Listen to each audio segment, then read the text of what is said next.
that's not. So that's purely incorrect. I don't know, you're gonna need your snuggies, it seems warmer in here. So you never know. You never know, that's true. Yeah, it's gonna start falling off. Yeah. Okay, all right. Are you ready? Sorry, yes, my apologies for being late. Keith, are you ready, Keith? Oh, boy. You all right?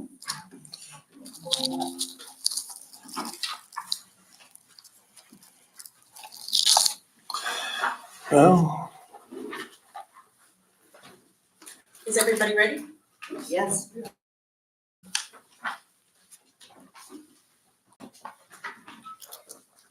Okay, I have turned on the recorder. Time is now 9:48 a.m. I'm going to call the meeting of the Venetian Community Development District to order. Today is Monday, April 14th, 2025.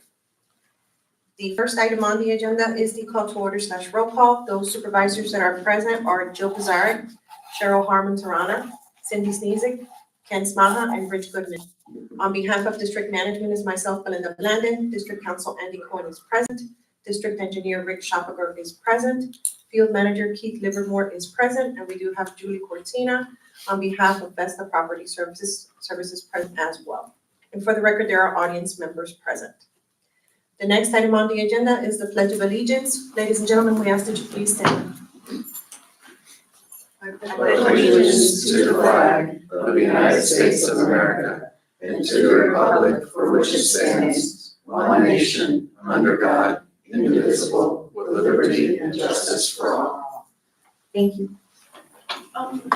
Belinda, before we start public comment, I just wanted to jump in, for 30 seconds. That's on. You have 3 minutes. Well, let's talk about that. And actually Keith asked me, to just say something. I'm gonna say it now before I forget, that if you signed up to speak in public comment, you'll now be on camera because we have a new device which hopefully will be working soon. I just wanted to take a second or two just to talk about the 3-minute limit. I think all of us up here would like to be able to grant everybody as much time as possible, but the challenge we have is because of Florida Sunshine Law, which is extremely prohibitive, we can't communicate with each other between meetings. So this is our only time to get business done, I think, as Belinda put it to me. So, apologies if we have to cut people off, but if we're not judicious in the time, we can't get things done. And I think everybody up here would agree, it's the single hardest part of the job is the Sunshine Law piece. But we do have a commitment, and I think it's we've gotten better at providing information to the community. The summaries that are being sent out now after every meeting, if you're not aware of that, those are going out by email, and hot topics which are being put on the CDD website, and also our contact details are out at the front desk. So, we're trying to do our best, and if the 3 minutes doesn't work for you, apologies, and we've got our contact information at the front desk. So I just wanted to kind of, in my 3 minutes, get that out there so it's not because we don't want to hear from you. Frankly, it's the challenge of sunshine. So thank you. Thank you, Joe. So we're going to move on to public comment. Ladies and gentlemen, as a reminder, we will limit public comments to 3 minutes per person. Our first speaker is Barbara Silkworth.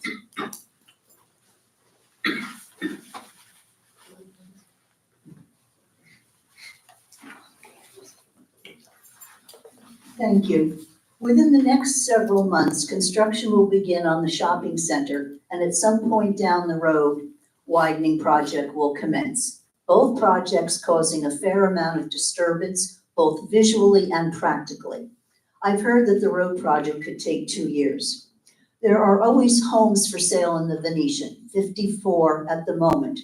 Realtors bringing buyers to the area will have to drive through road widening and shopping center construction and coming into an aging community. That said, when turning into the Venetian, there needs to be, in my opinion, a wow factor. Throughout our community, that negates construction outside. That wow factor needs to be the entrance, common area landscaping, all the things that you're working on, streetscape, community-wide standards upheld, amenities in top form, the welcome center looking better. We are an aging community and buyers have lots of choices. Let's make them want to come to the Venetian. Agree, thank you. Well said. Thank you. Our next speaker is Carol Stern. Good morning. I wanted to speak again about a proposed rule that is shown on your agenda to be adopted that refers to approving a decision made by the Fitness Committee at its February meeting that was allegedly unanimous. The Fitness Committee discussed apparently at this meeting limiting trainers to no more than 2 residents in the fitness studio because of the concerns that other people were not comfortable coming into the fitness studio if a trainer had more than 2 people, even though the fitness studio accommodates 18 people. So at this meeting in February, I was not there. Apparently it was adopted unanimously when there were 3 members of the Fitness Committee. After we found out about the proposed rule, I appeared at the March Fitness Committee meeting where 4 members of the committee were present, and it was clear to me it was hardly unanimous.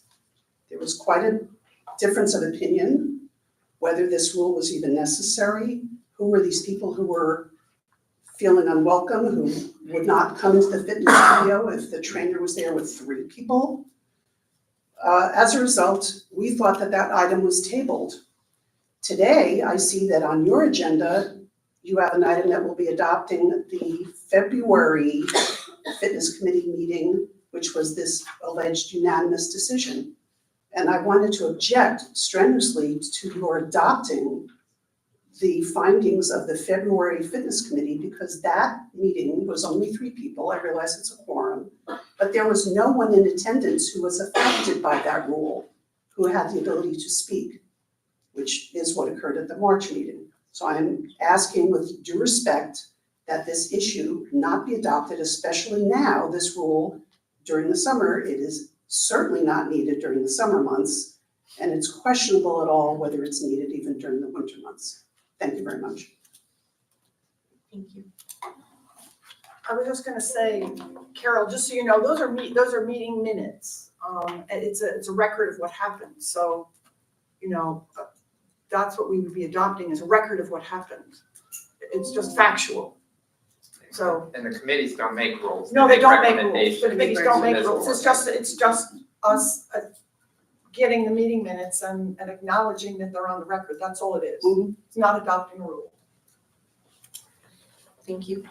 And our final speaker is Darlene Schimber. Good morning, everybody. I apologize for my voice this morning, but it's the best I've got right now.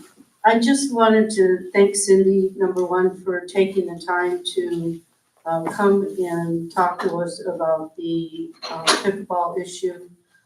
However, I am a little bit distressed to see that you have on the agenda today the painting of this club rather than fixing a real issue that the residents have regarding the pickleball courts. I think that some of the agenda has become extremely self-serving and is not really in the interest of the residents. We have a problem. We need it resolved.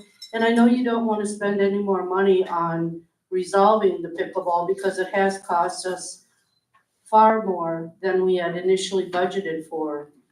But I think just having soft paddles and the balls is not solving the issue. And unfortunately, this is only in the early morning hours, probably between the hours of 8 and 11, that the issue is really prominent. It doesn't seem to be a problem the rest of the day because nobody wants to play because it's too hot on the courts. But really, I think that when you have something facing you and it's an issue that has been brought far forward to you by the residents, you really need to address it and to do something to resolve it. Thank you for your time. Thank you. Thank you. There being no further speakers signed in, we're gonna close out public comment and move forward with our agenda. We're gonna move into staff reports. John is not going to be present for this meeting, but he'll be present for the next meeting. Rick?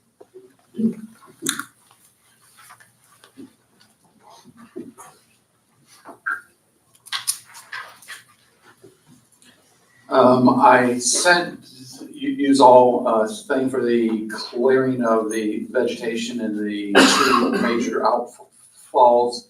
I know that's within the spending authority of the chair and the manager, but I would want to send that out to everyone and just make sure you see that. I have not notified them, but I just wanted to make sure. I don't think anybody's objecting to that.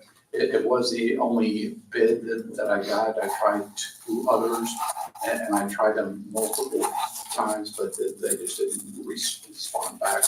The price that Cross Creek gave was very fair.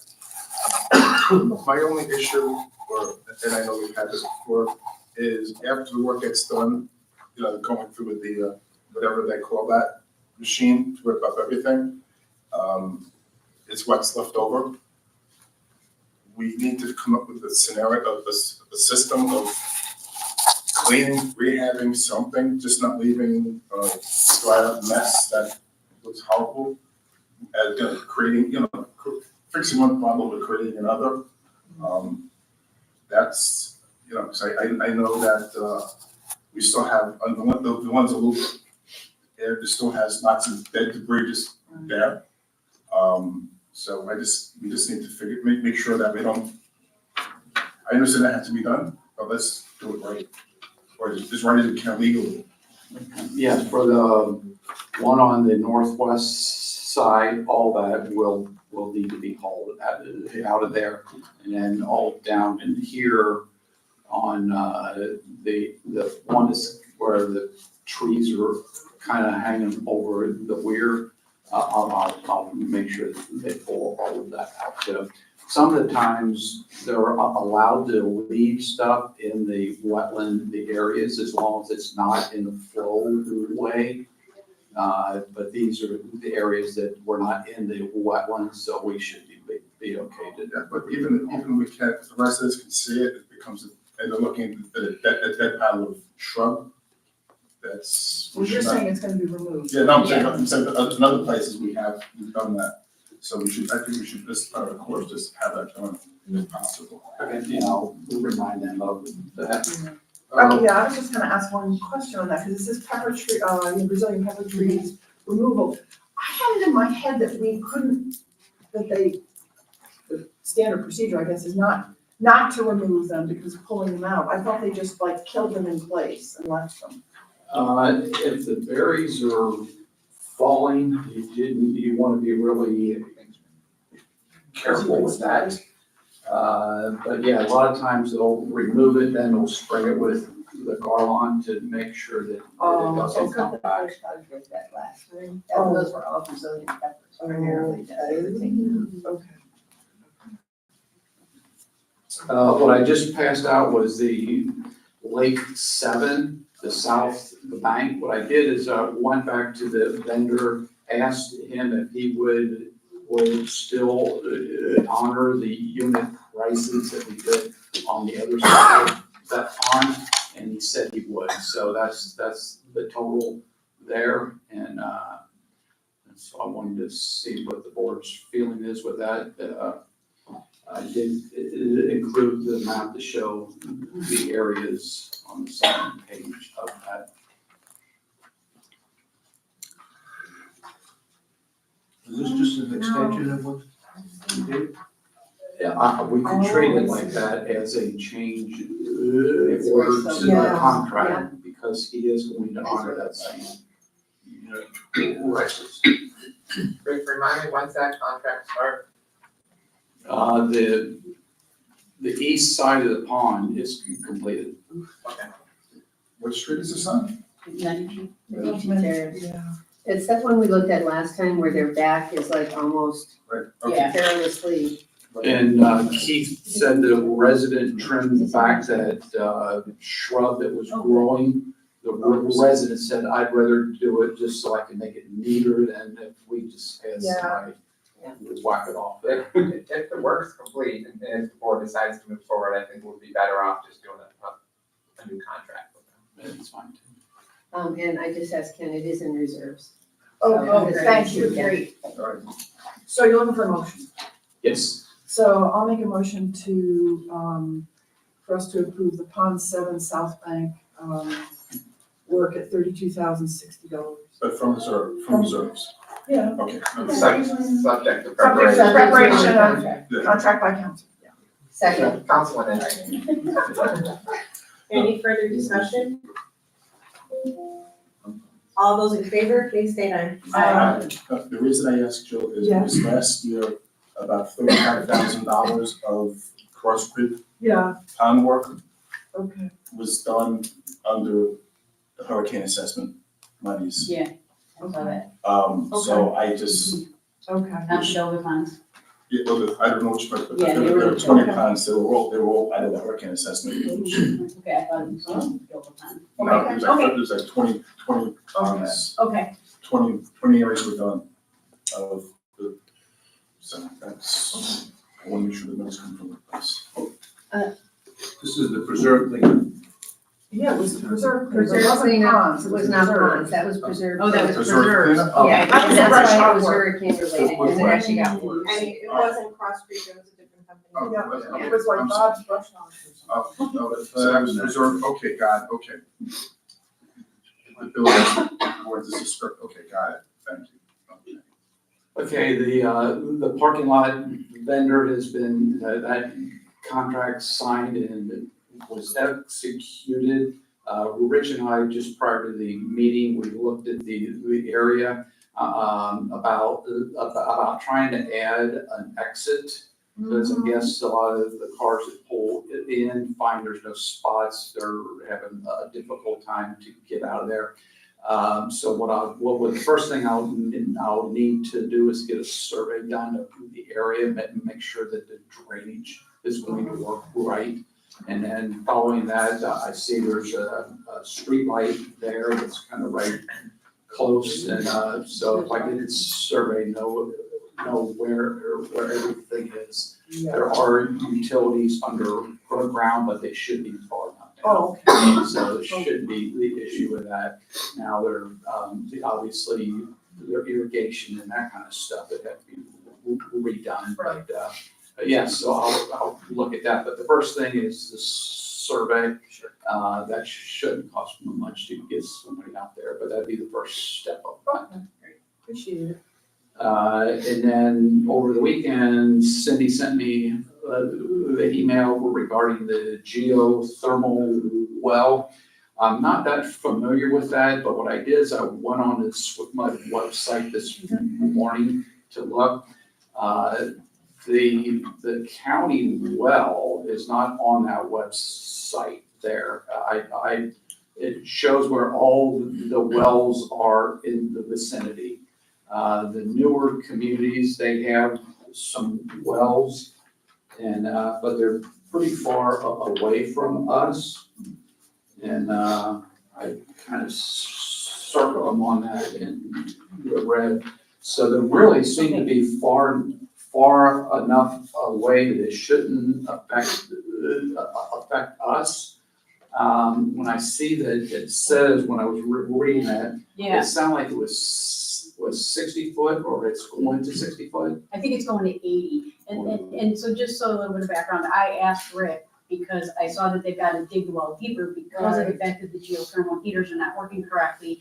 So I wanted to know what the potential impact from the development and everything was on this geothermal well that we're working with to see, what we need to do. And if we're going to fix it, let's fix it for the long term. And if the 20 feet's not deep enough, then what do we need to do to fix it from a heating perspective? That's why I asked. So I'm sorry, just a little background, Rick, go ahead. Okay. And most of these wells they use, they're deep, they're hundreds of feet down. Okay. So that, the aquifer that's coming from, that may just be, this is the first time of the year for that. Okay. So I'm thinking that may be the reason. Now, if you want me to research further, I could check on it. Yes, it is. It's just the time of the year for now for the more wells. Just dropping it 20 feet.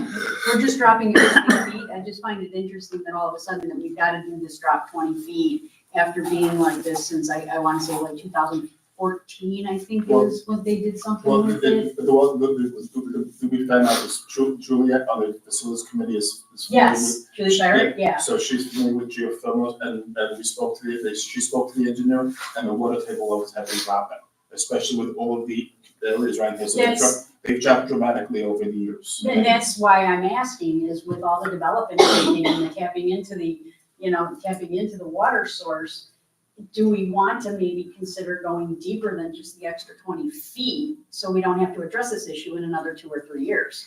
The way I was reading that, it says the well is deep enough. Okay. It's just not the pump in the well. Okay, So it looked like they could just. Lower the pump. A newer pump, New pump. further down. They okay. had to replace the pump. They have to replace the pump anyways. Okay, but okay. All right, that's what I just wanted to make sure of. That's why I was asking the questions. Okay, thank you. Thanks. And that's all We're I looking to had. approve this or? I forget how much that invoice was. 7,800. 7,800, so do, But we need they still have to get information on the well, so you wanna put it off? I mean, you can approve the pump, but you can't do anything until you approve the well, so maybe just do it all at once, I don't know. What do you mean approve? What do we need to Oh, do? That included. No, the well is already deep. The The wells are well's already already done. deep The enough. well's probably 300 feet. They just have to drop it. They just have to pump. Do we You're want just to vote on that? lowering the pump Why into the not? well. She may read. All right. Do we need On enough? that 7,800 one, Excuse me? on that 7,800 one, weren't they going further with the well? Because the well company was out here with J&L I Geothermal. misunderstood. That's why we were trying to get another geothermal. I have it on my- No, I know, I This says, They're no, not this drilling says, anything. no, it says setting the pump 20 feet lower into the supply well during installation. Yeah, Their original email had 3 possibilities, one of which included you may have to drill deeper. correct. When they came back and said, no, you don't have to do that, we've got to replace the pump and we're gonna drop it 20 feet in the existing well. Thank you, okay. So do we want to vote on this, not to exceed Yes, I'll make a 7,800? motion that we approve the $7,800 geothermal. I second. Did you make a motion? Yeah. I just did. Oh, I right, just did. sorry. Before we vote though, this is an off-agenda item, so we'll need to. Oh, open it up. okay, sorry. Belinda's mind. Could you state the name of the vendor? J&L geothermal.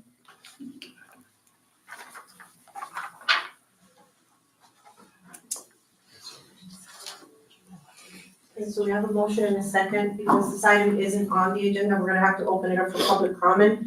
Are there any public comments regarding this item only? Okay, so the record shall indicate that this item was opened up for public comments and there were no public comments. Any further discussion? All those in favor, please state aye. Right. Thank you, Rick. That's all that I had, unless somebody's got anything else. One quick question. Somebody mentioned to me, I don't know if it's you, Keith, town, or whatever, getting season again, storm season, are storm drains, are they cleared? Does somebody clean them out, check them, or? We'll start the process here in another month or so, but we go through every drain, look through every, out on the golf course, all of our outflows. We inspect, make sure that they're not covered. Good, perfect, okay. And I looked at all your major outfalls, and that's part of that stuff that you guys approved Right. today. There was 2 out of them that needs some, yeah. Good, thank you. Thanks. Thanks, Rick. Andy, do you have anything to report? Just first update the board, I've been working with the chair on a revised version of a letter that Beth can work with for if we have to revoke privileges or any sort of other disciplinary action.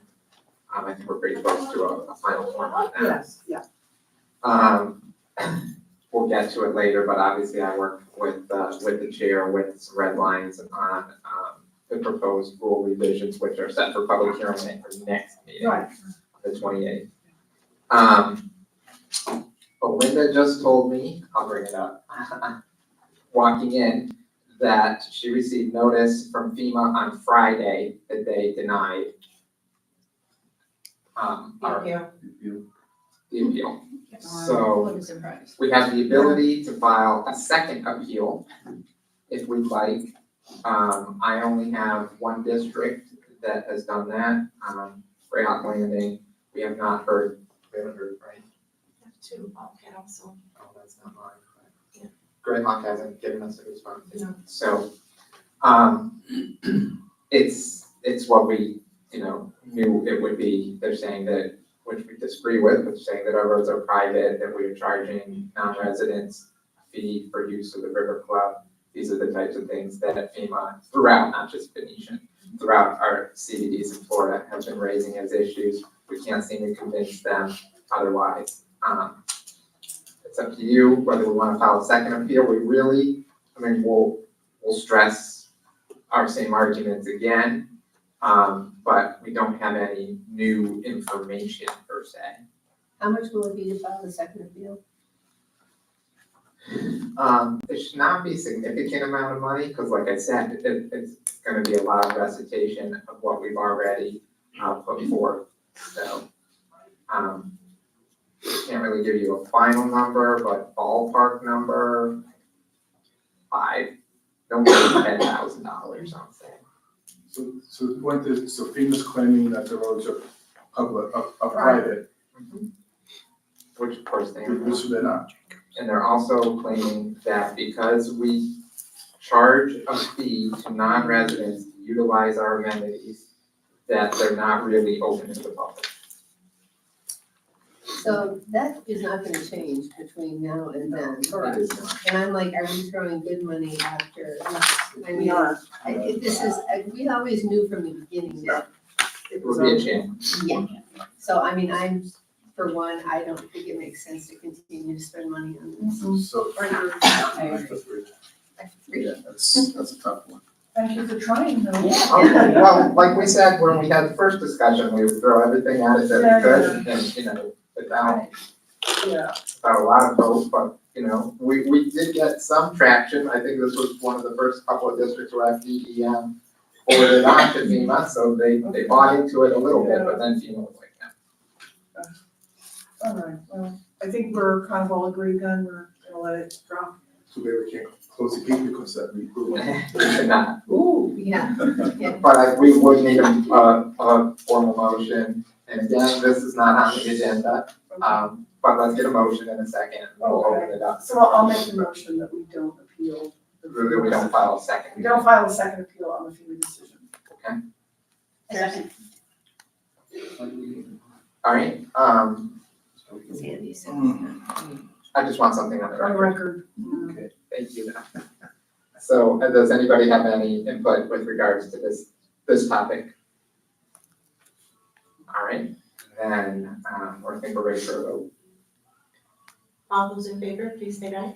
Aye. Any opposed? Yeah, bothers me. Okay. Thank you. It bothers me, I just don't think we're. If I could abstain, if I could abstain, I would, but I You can't, can. I can't for hard, full-throatedly agree to it. Yeah.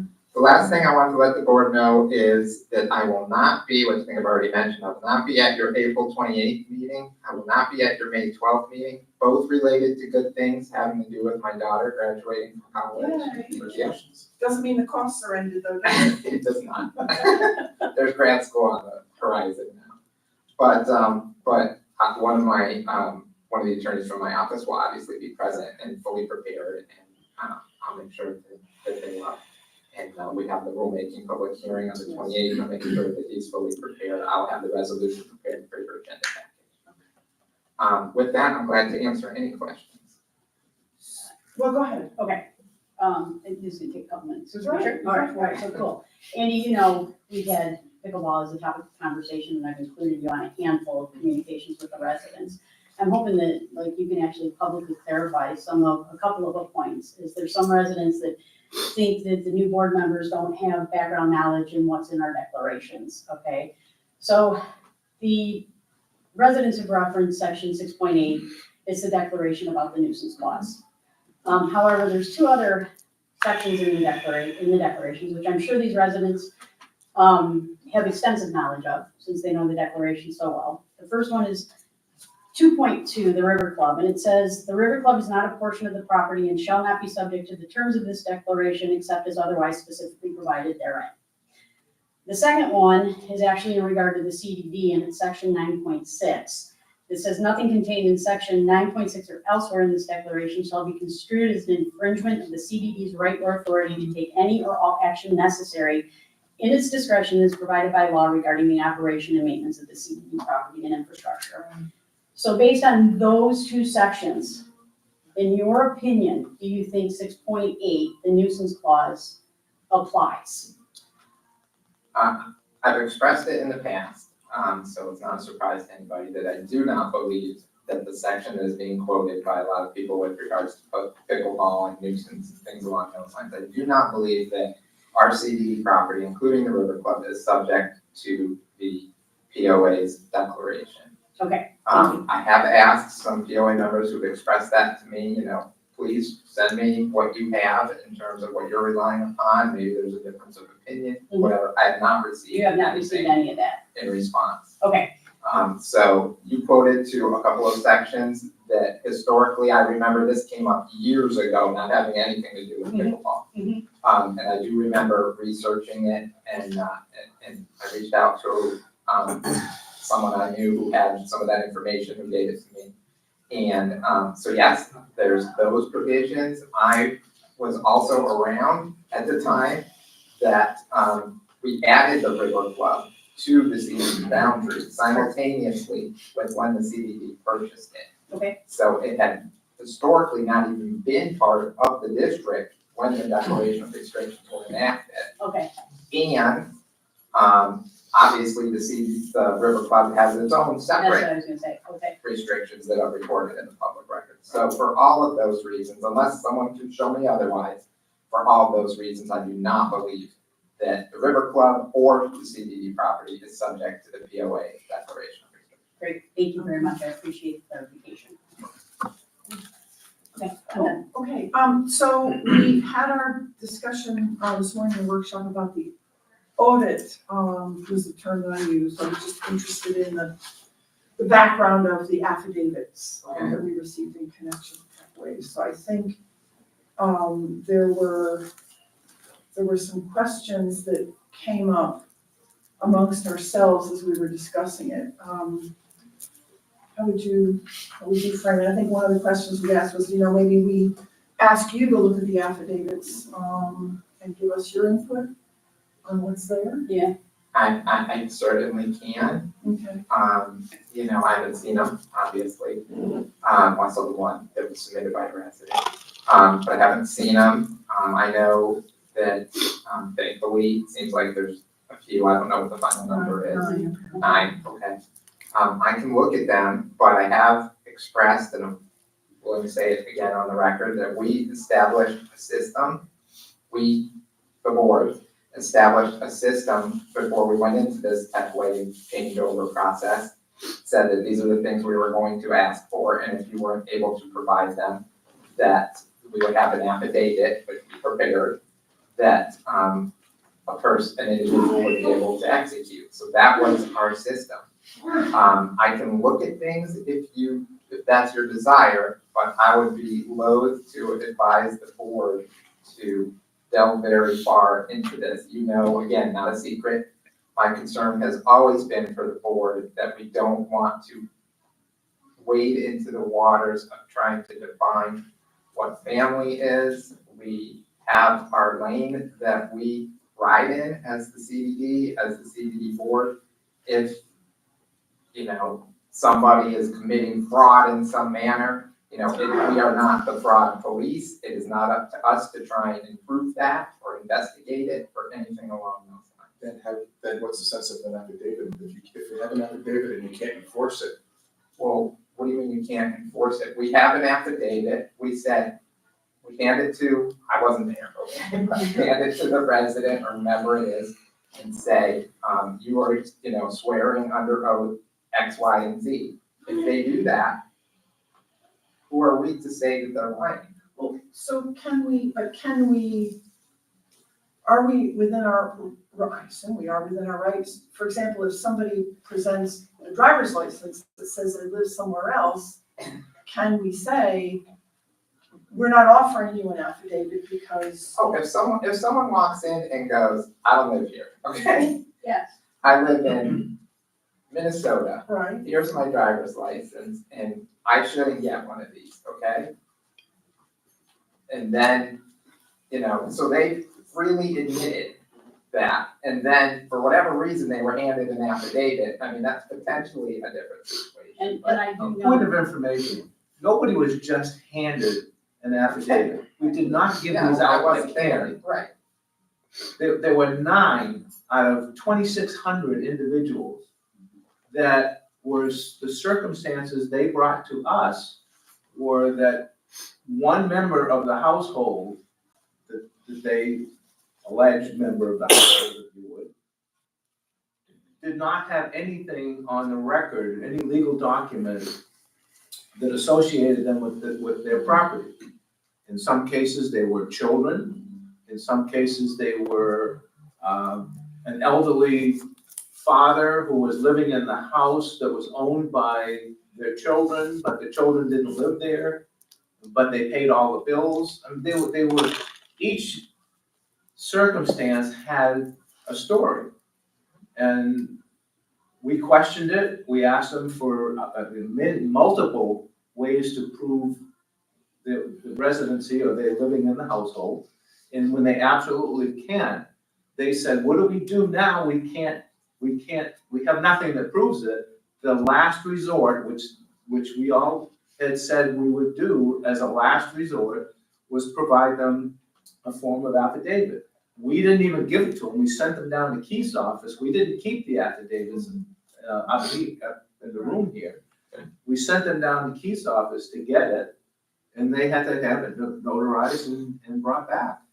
And it happened 9 times.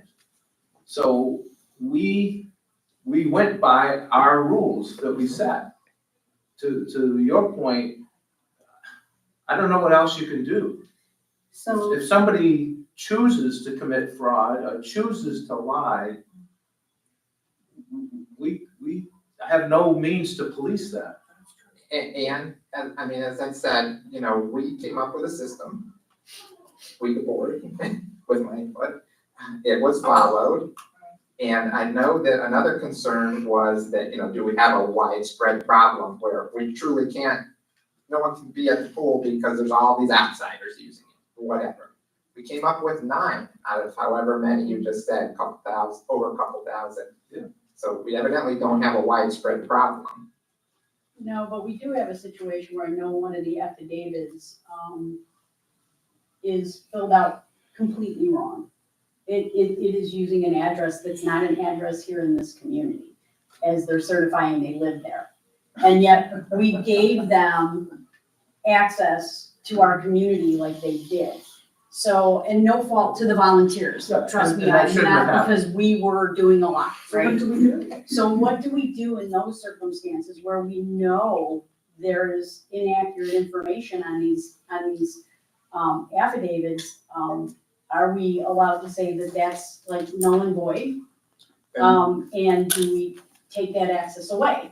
Because we know that person really doesn't live in this community. Because they This said is they their- don't in the affidavit. Correct, they said they don't in the affidavit, Yeah, exactly. well, if I may, I thought that was the one we wanted Andy to review. So, all right, I mean, but I I said don't we even reviewed think- all 9 of them. Sorry, go ahead, Ken. no, it's okay. I don't even think he needs to review it. The affidavit is correct. They identified where they live. And it's They They not don't here. live in They here. don't live in here. They swore to it and had it notarized. So there's no. So I think we revoke Okay. their Okay, fair enough. their Fair access. More importantly, going forward, I mean, we've got permanent residency, so now if we have no mechanism of validating affidavits, anybody who's watching this now can say, I want my kids Right. to have access. I'm gonna fill out an affidavit they live here. I'm lying, but you're telling me there's no recourse. We're not the police, we can't do anything. We're not the police. But I mean, if somebody chooses to lie, you wouldn't turn them into the police. But we also have a responsibility to every other resident in this community too, Andy. I mean, that's where I struggle a little bit. I owe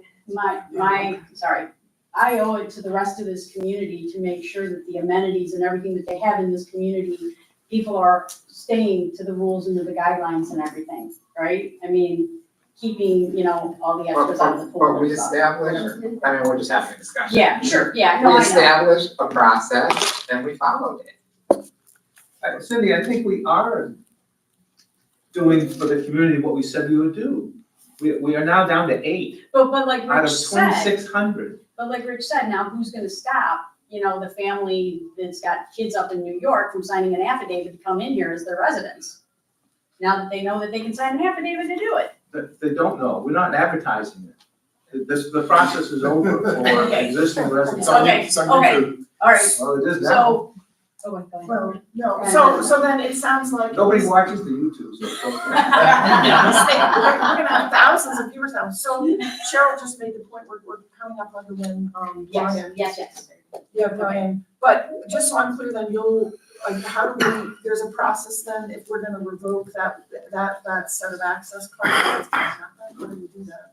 We'll go into the system and deactivate the person. And let them know, yeah. Well, we can find out who it is from the affidavit, because it'll be obvious. Right. Actually, I Okay.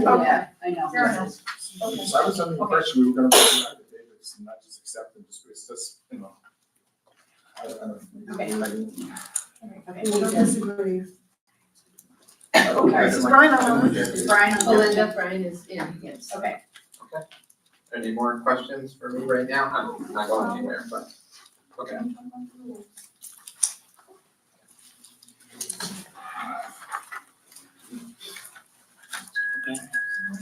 Yeah, I think, I don't know. Okay, so we are going to skip, the rest of the staff reports and move into item number 5A, which is a joint workshop with the Landscaping Advisory Committee.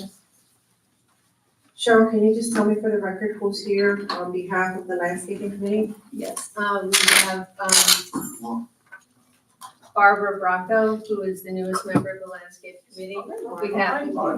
We have Lynn Mattson on the Landscape Committee, and I thought I saw Joan. He's here. Oh. It's You moved. my turn. And Joe We're gonna Spallina, who's the skip chair the of rest the of Landscape us. Committee, so we have a quorum for Because Landscape.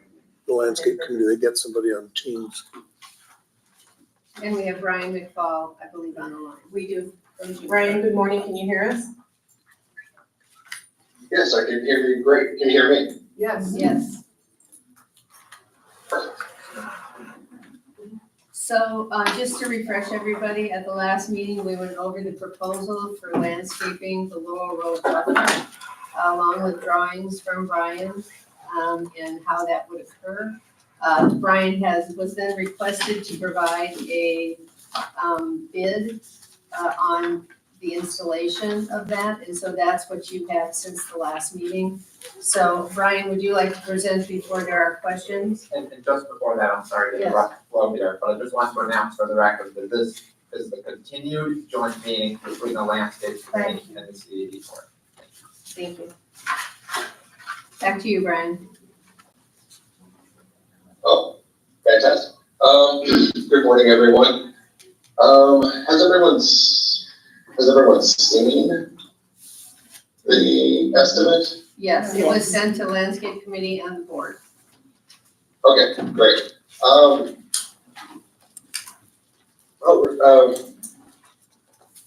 I don't know what to present. Has everyone seen it? I guess the best thing is, are there any questions about it? I actually had one question.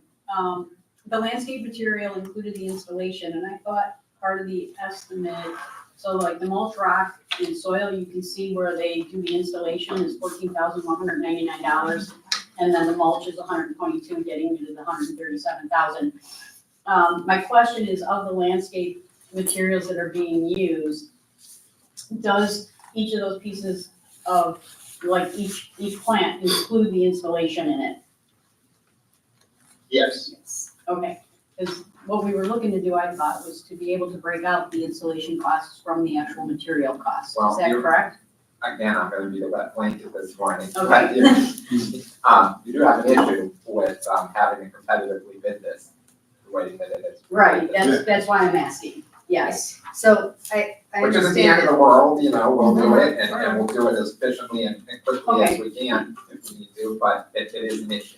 Okay, thank But you. we did ask for a bid on what would it cost to get this plant material in installed. I think at the last meeting, we said, because we were trying to get an idea of how much we thought it was gonna cost. Right. Or just how much, so one thing this doesn't include, correct me if I'm wrong, Brian, is the tear out and any, modifications to irrigation.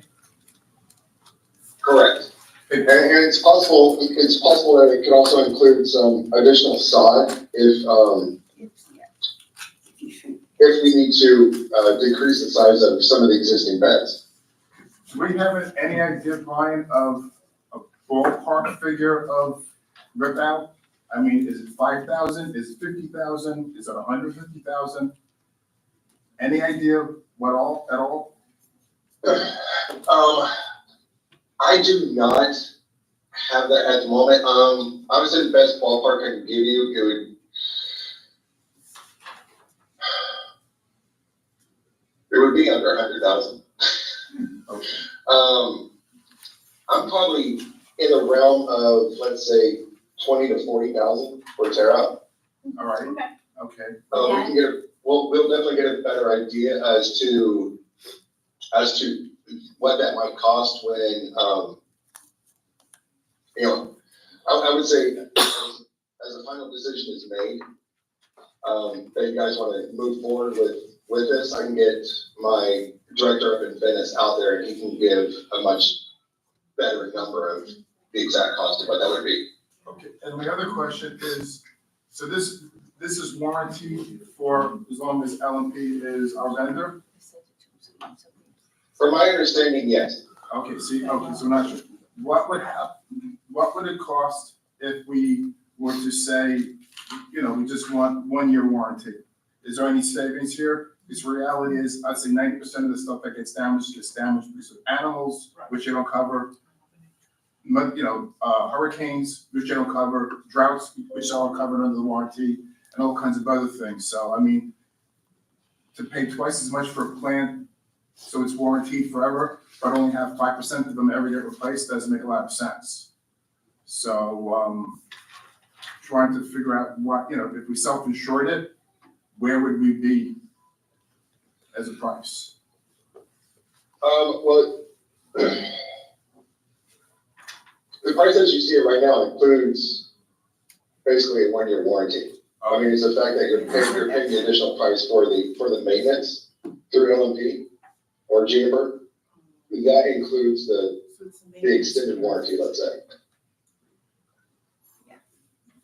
So the good news is that we do have a 1 year guarantee because of Yes. using Juniper. That's kind of where it came from. Yes. So, Yeah. Okay. I have a question, Keith. I saw you trying to get away. I have a question on the mulch. How does this mulch price compare to our mulch price that we get from the Distribution. distribution guy? I think it's, anytime you buy it secondhand, it's gonna be higher. But Cheryl, I have a question on that. Well, let's get the answer to this Well, one. that's the answer. Oh, he asked that question this morning too, Okay. so. Brian, this is Joe. Could you tell us the 2 cubic feet per bag, how many, you gave a unit price of $8.60, I believe, 809. 809. How many cubic yards would that translate to? that's high math. I'm trying to figure out this morning. No. The reason is that we know what we paid in cubic yards. Well, no, it's 20, there's 27 cubic feet in a cubic yard, so So that's I'm 0.2. trying to get pinned down what it is that It's we. 27 times 5. So I'm asking for him to tell us, please.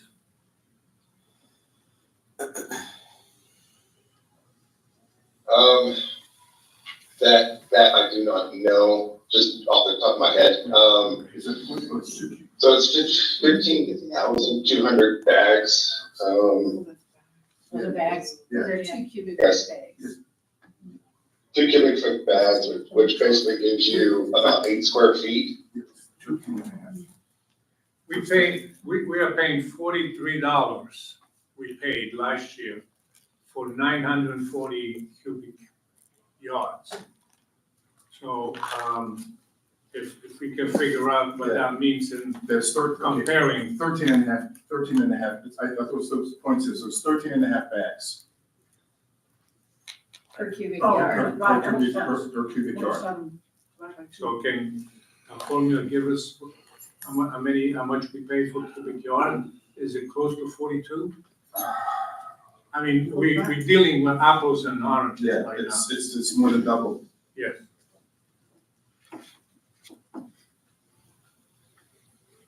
Were we looking for approval? Can we get it? Well, I think we have to do a bid process. So this is really to answer any questions that we may have for Right. Brian. So, I guess, can we figure that out off this meeting right. is what our, and would your bid change if we provided the mulch and the mulch installation, if you just did the planting, Brian?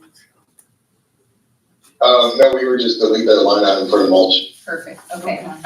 My other question is, I had sent you some information on a question from our landscape person here from Rosetta on Plumbago, Laura Patelum, and the Exora. Can you Yes. answer those questions? As far as the Exora goes, I'm not opposed to switching that out.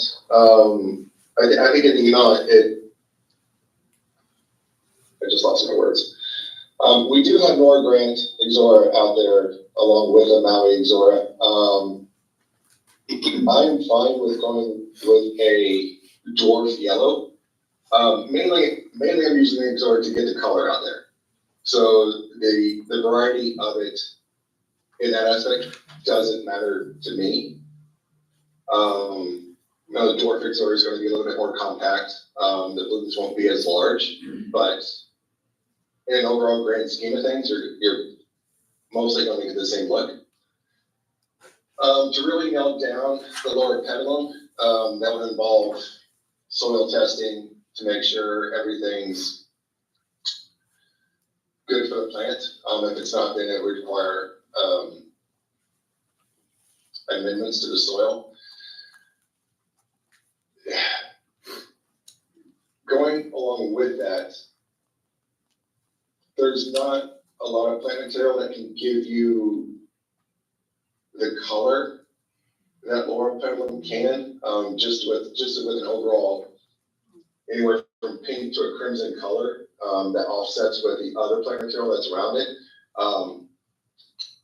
So if you don't want to use it, I can look into other options that I could possibly bring in. But I would say I would leave that ultimate decision up to you guys. So have you planted it anywhere in this region where it has thrived? And is the soil dependent, meaning soil specifically in this community or soil in Southwest Florida? To nail it down, it would be soil within the community. And to nail it down even further would be soil within the places where I propose to install it, because soil can change quickly. Yeah, right. It all just depends on how the soil was accumulated. If there was any spoil that was spread out or like that, if there was any, like when you came in to do cutting the road, just planted to make the berms and stuff like that, because that can have a big impact onto the overall viability of plant material. But I do find out that as communities become more established, And over the years, just the overall organic material that is dropped by the plant material, that just works itself into the soil and it becomes more suitable for a large range of plant material.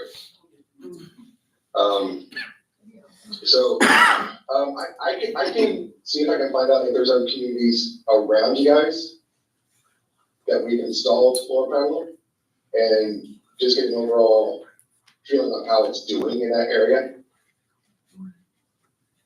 I can reach out to our Venice office and get some information. And what is, Brian, another question, if and when Laurel Road gets done, there's gonna be a lot of dirt and debris and stuff flying around. Is that gonna affect, I mean, obviously, we're not talking about tractors rolling up on this stuff, but the dust and debris that's gonna be in the air, could that affect any of the stuff that we're doing? I mean, are we gonna have 20% dead loss because of all the dirt and debris that's flying around? Creating, changing pHs or whatever else? No, I would not anticipate that. No, I think the dust and everything that would be airborne from road construction would not have a significant effect on the plant material. Okay. Say, Brian, it's Jill here. I think there was one, we talked about the Indian hawthorn when you came and did your presentation, and I think you mentioned we might consider replacing that with something like Carissa. Oh, Carissa?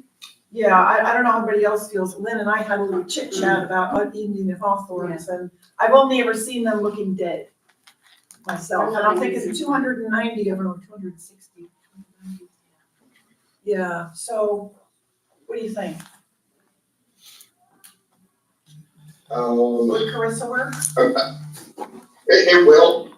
We'd have to just get the right one, but, not a 5-footer, but a 2-footer.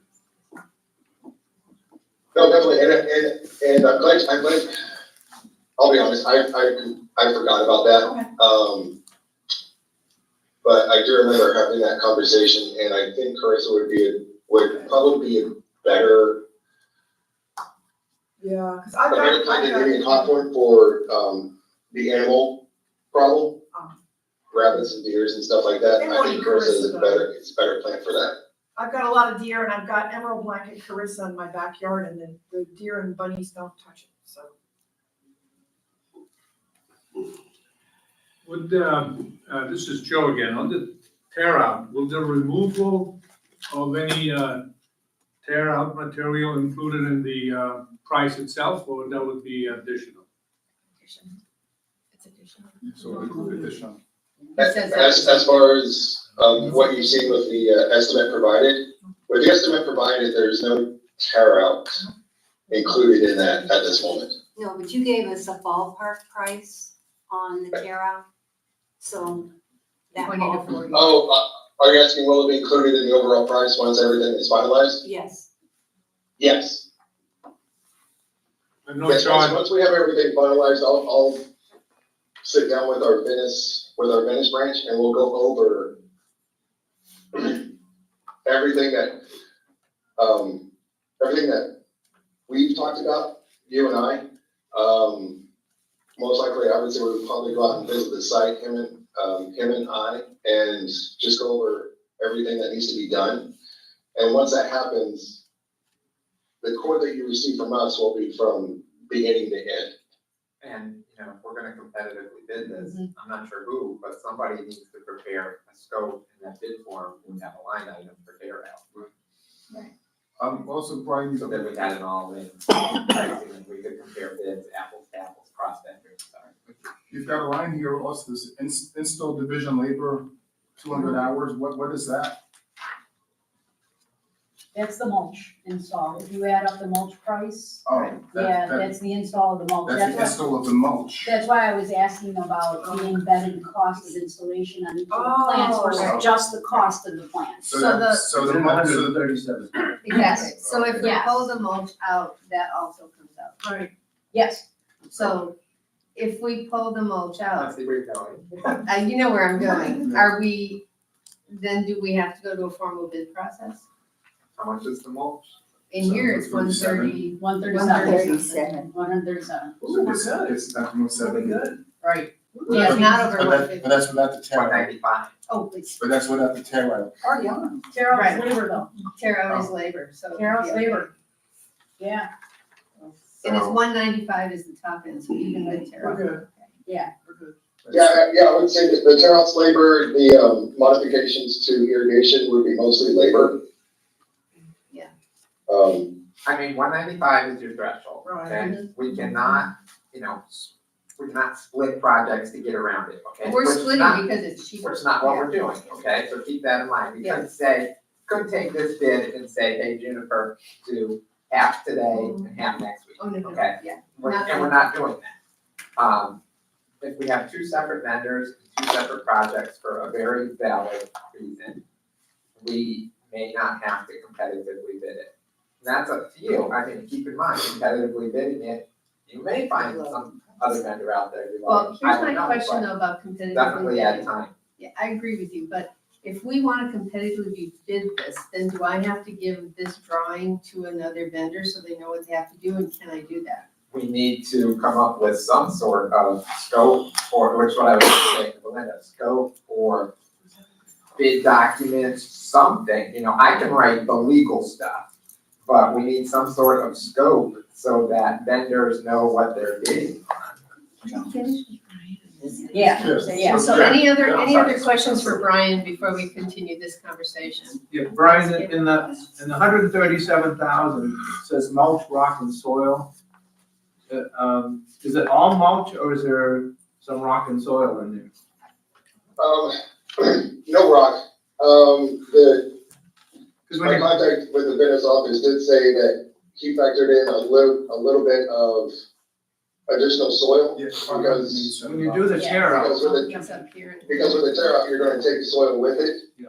And so he was figuring a little bit, I want to, what was it? It was 587. 587. It's under It's $600. not bad. Yeah, Yeah, so he's figuring a little bit extra soil just to, refill the holes that come with the tear out. that doesn't seem like a lot. No, it doesn't. But it's the 147 for the mulch is a lot. Correct. I I have agree. one other question, Brian, is that, and if you look at your drawings that you provided, if you look at slide 5, which is across from Jacaranda, you've got 3 levels of plantings plus the trees. If you go to slide 12, which is across from, on the very left side, across from the exit of Vicenza, there's only one layer. I'm wondering if just for that little section, can we go back to 3 layers? Because I'm getting emails from people who face that Vicenza exit, that they're getting a ton of headlights. So I would like to kind of mimic what you did across from Jacaranda, just in that little, how many feet is that, 100 feet? Yeah. 150. Maybe 200 feet Yeah. tops. Yeah. Okay, in that yeah. part, Mhm. can we just mimic that 3 levels so that we can block some of those headlights? Yeah. And Brian, I got one more question too. Can I I'm just, so before sorry. you do that, did you hear me, Brian, and are you okay with that? Yes, I'm scrambling to get my plans open. And I can go over Slide with this, 5. I can go over it afterwards with you as well, if that's. It's just. Slide 5 is Jacaranda, and then 12. Look at 12, look at the very left side, you see the sidewalk? So it's really between 11 and 12.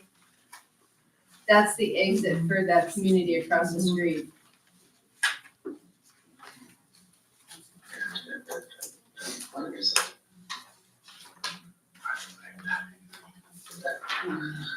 Okay, So on 12, you see that curl of sidewalk? On the bottom?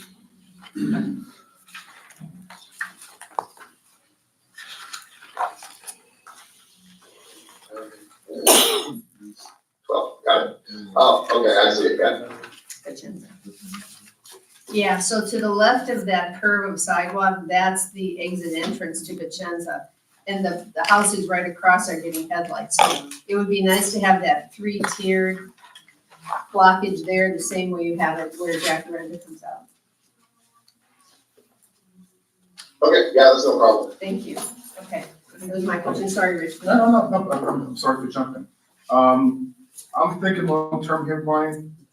Mulch in Florida last year, 2 tops.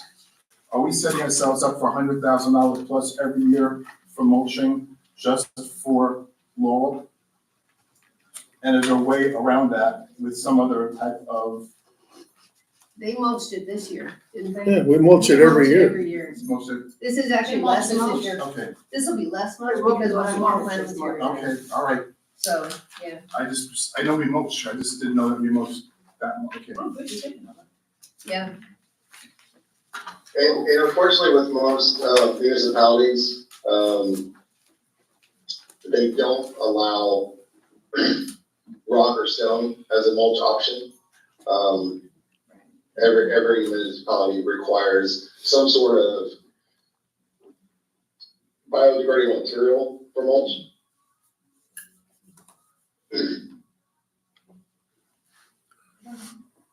So unfortunately, you're kind of locked in with And I know the pine became less. hardwood mulch. Barbara, I just want a clarification. I'm the new kid on the block here. I'm a little bit lost. Is this going out for rebid? we'll talk about that after we're done with the Okay. project. Yeah. Because we have many questions. It's a good Okay. question. It is a good question. Joe? No, I have a question after we finish, Okay. with Brian. Any other questions for Brian? Nope, yes, thank you, Brian. Hey, Brian, thank you very Thank much you, for Brian. being on, and I will be in touch. This is Cheryl. Okay, yeah, absolutely. Any more questions that come up afterwards, please let me know. All right, great, super. Thank you. Thank you. Thanks, guys. Have a great day. You too. So, Okay, now on to. The legal stuff. Is he on?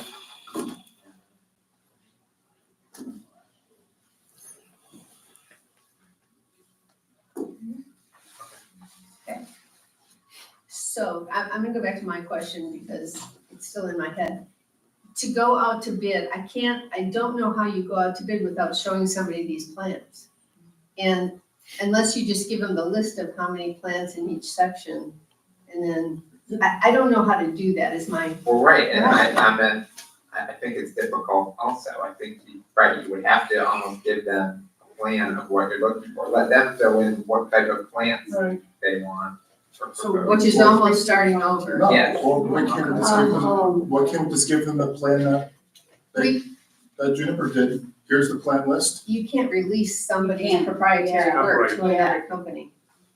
That was why I asked the question, Rich. I didn't, if we did that, then I wouldn't have agreed to have Juniper do it if we couldn't use that. It's the whole notion, is we paid for it. Well, I guess I have a question, is, we're gonna go with distribution direct, right, for the mulch? Yeah. That where we're headed? Yeah. So this is at $169,000. It doesn't need to go out to bid. Correct, it doesn't need to go But out to bid. there's some, I heard some talk about pullout. Oh, yeah, which would be 20 to 40, so I think that this actually Needs to could be get even, 25, yeah, 24, but that's labor, But that's labor, but it's all part of the same project.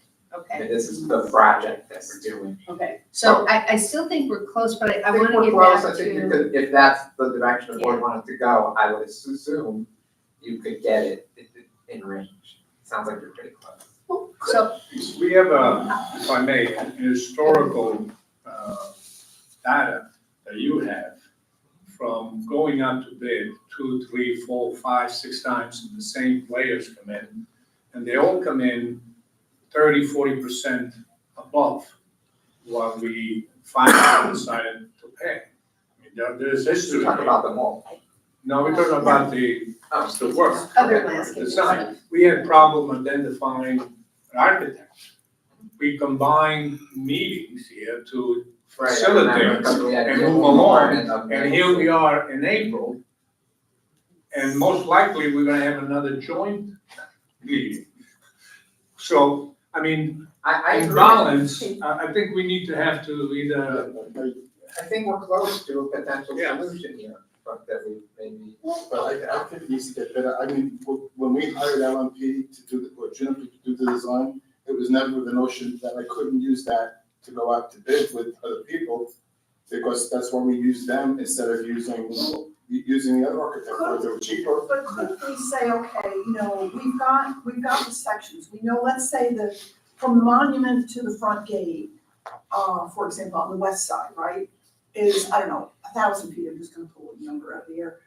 And we did that as a one layer of this section, can we just call it 1 layer, 3 layer, 5 layer, and then put that out to bid that way, so it's not really a design, it's just a two-dimensional diagram of what we would want, does that make sense? But it's gonna be hard to, then they're gonna have to come up with a design and plan to figure out what goes where, what stays, what doesn't, and we're back to square one, or if we can't use the stuff that Juniper created, we're back to square one. If there is a way that we can stay under the limit, what's the limit, 195?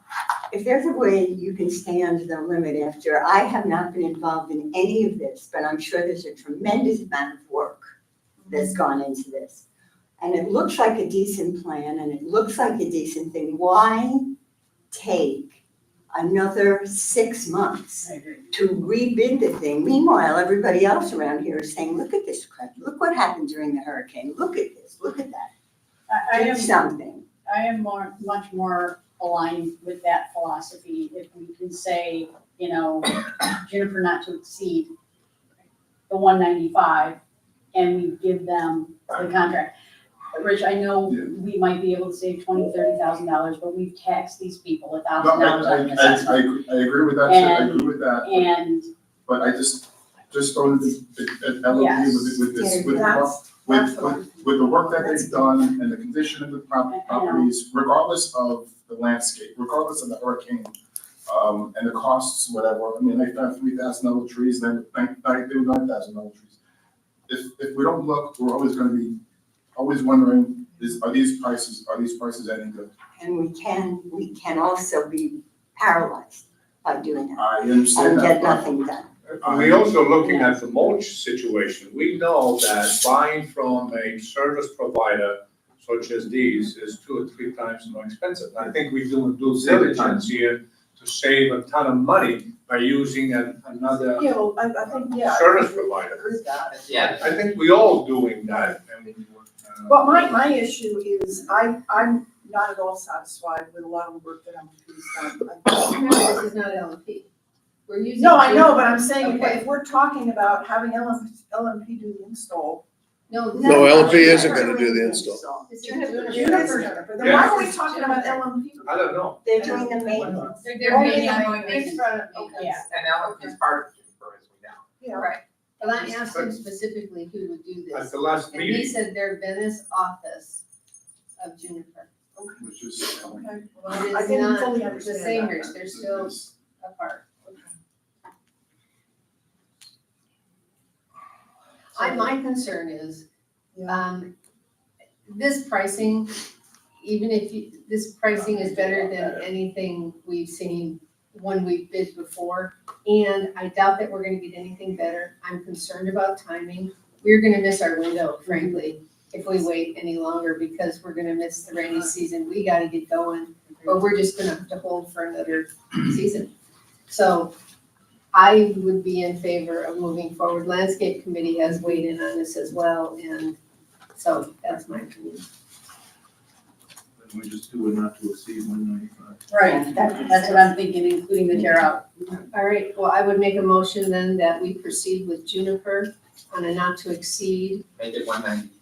$194,000, including Terra. Second. subject to preparation of a contract. Yes. In preparation of a contract, blah, blah, blah, blah, blah, all the legal. Let's put that motion. Yeah, it's got blah, blah, blah. That would be subject to preparation of an agreement by district council. Is there a second? I seconded it. Any further discussion? Yeah, I just want to say, I agree that the work needs to get done, the residents who had it long enough, I just don't like this, how this came down. And let me add something, when we did the road, it's up to you guys, but when we did the parking lot contract, we had Rich as the person authorized to execute. Do we want the chair or do we want Cheryl to execute this contract? So I'll be there. I think we make sense to just. That's my Just so personal we're opinion. clear for the record.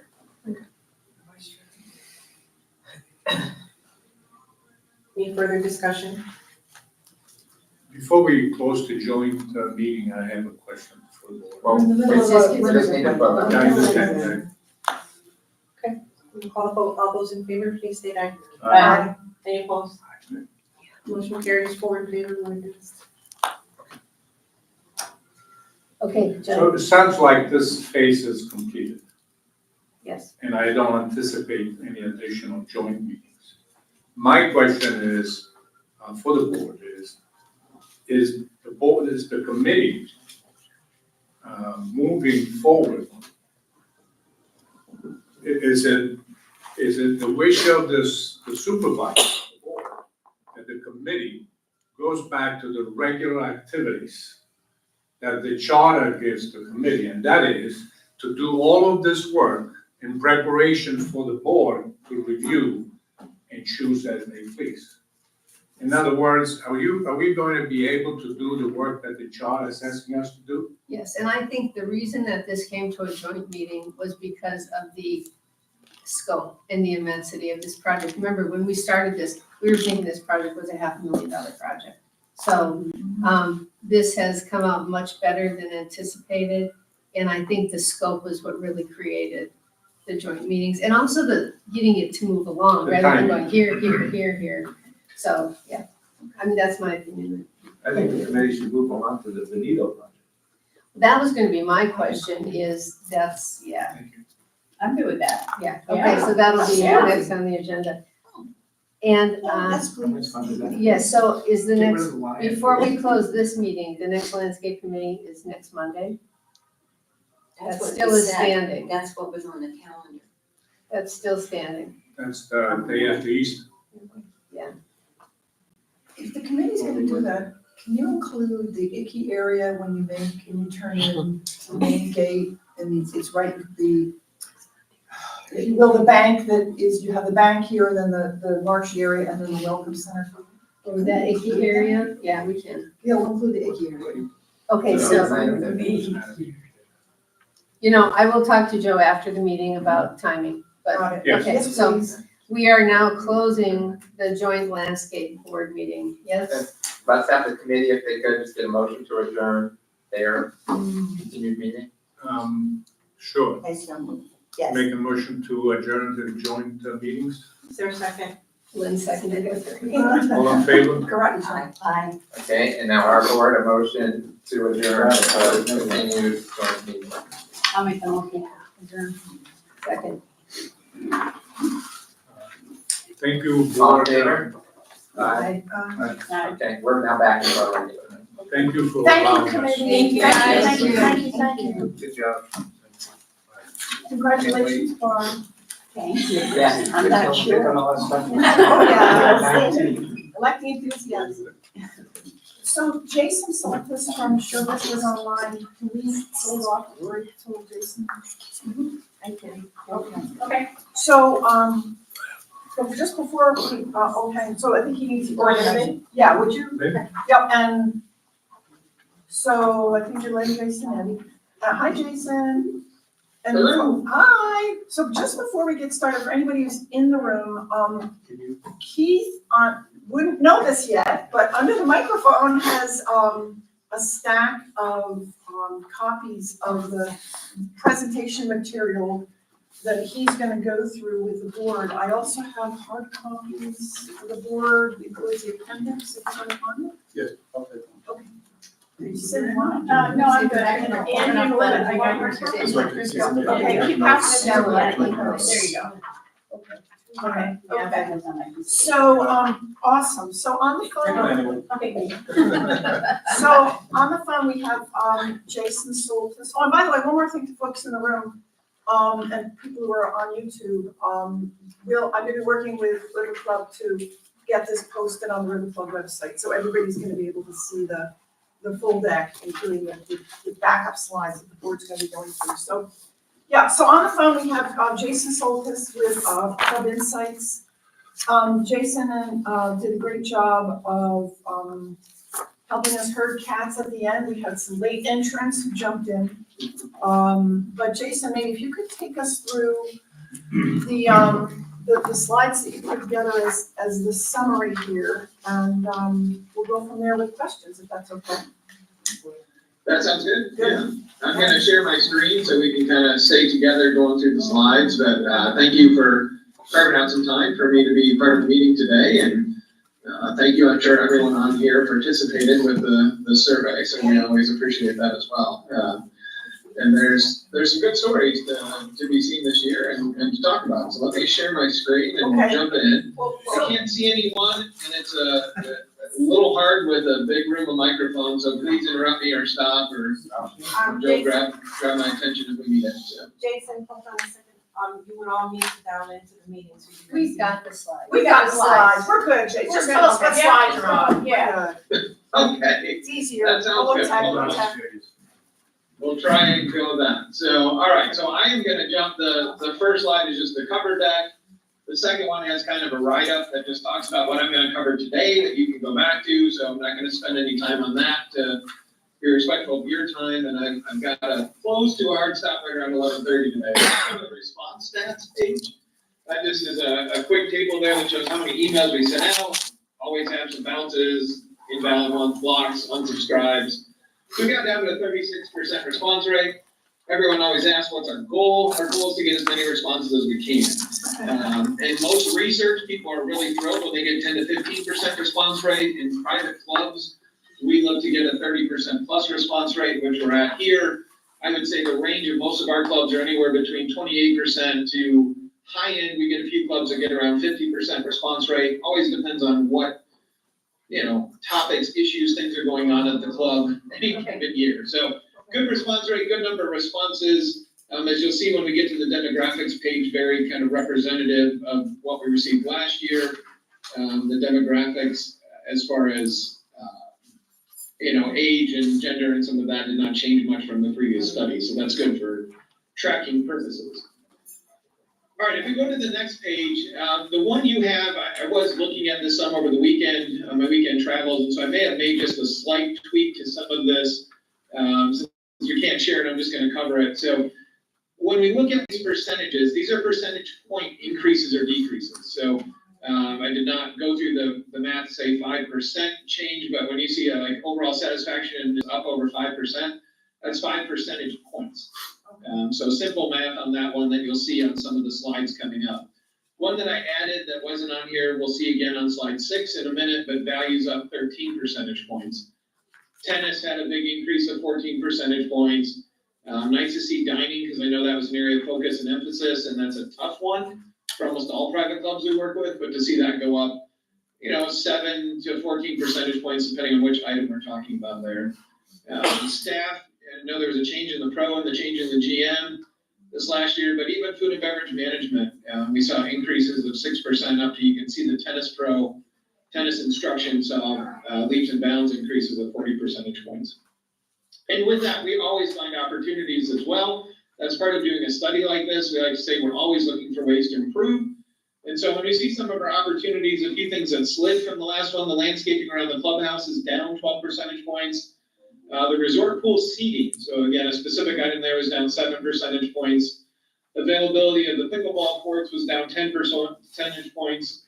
And then the social events value was down 4 percentage points. Not a huge one, but something to note and something to keep in mind as we get to that. So my goal over the next few slides is to show you how we tend to look at this from a research company point of view, talk about a couple of the stats, and then hopefully leave you with a good understanding so when you go through the rest of the appendix, you kind of know a best approach of way to look at it. So if we flip over to slide 5, that title is demographics.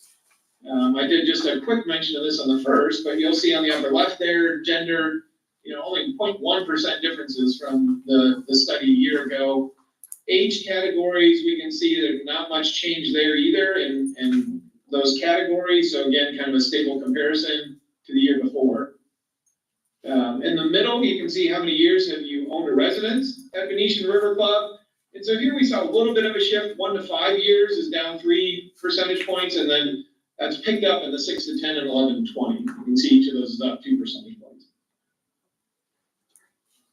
Children living at home, still pretty small, 4.2%, which is just up not even 1 percentage point from the year before. Now, what did change and why we added it, and there's a lot of things that can cause this change, but when we look at the right side there, we talk about months normally here. About 4 percentage points up for here all year, but then you can see there was actually quite a dramatic shift in which months people are there, and I don't have a good answer as to why such a change there. I know there's a number of things that can factor that. I don't know how many Canadian residents you may have there that they're impacting when they're staying in the States or different time with family, but definitely a shift and a change there in a lot of those scores for which months people are present. Is it, you know what, if I can just interrupt you for a second, Please. I think that the June through September numbers for last year are where the problem is. Oh, no, we didn't have any, or did we ask people last year? Yeah, we did. We did ask this last year, yeah, we asked the same question last year, so quite a change. Yeah. It is very weird, there's something. September, everybody left because of hurricane season. June, July, August, August and so September. that just doesn't look right. No, something looks But funny. because what is interesting to me is both the here all year and then the October through December, actually, at least to me, does make sense. I think, there are a lot of people who are here longer, it's just those summer months that's weird, so. And this is more what I would expect, that the summer months they leave more, but last year it showed that they were there more, so, yeah, I'm not sure the change in that. So out of curiosity though, if you look at July, down 40%, right? Points. Yes. So is that down, so what was last year? Just, so if it's. So last year was it like 40, 6? 41.3 said 41% said they were there in July. Well, historically, it's been 60-40. But we've got people here all year, I'm confused. We have people here all year at 55%. Right. So they're not marking they're not supposed to be marking the subsequent months.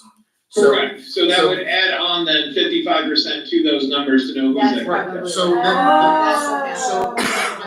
You know what, but then last year we year's- didn't have all year. but then last year's number, we didn't have all year last year, which throws the Right, number off. we didn't have that Because problem. if Those are we distributed. had 42%, That's why. we had 40% in July and 55% all year, that's 97%. Well, That's So so, if you distribute that 55 into those months. yeah, June, July, August, and September are all actually higher. yes. that's probably why. Okay.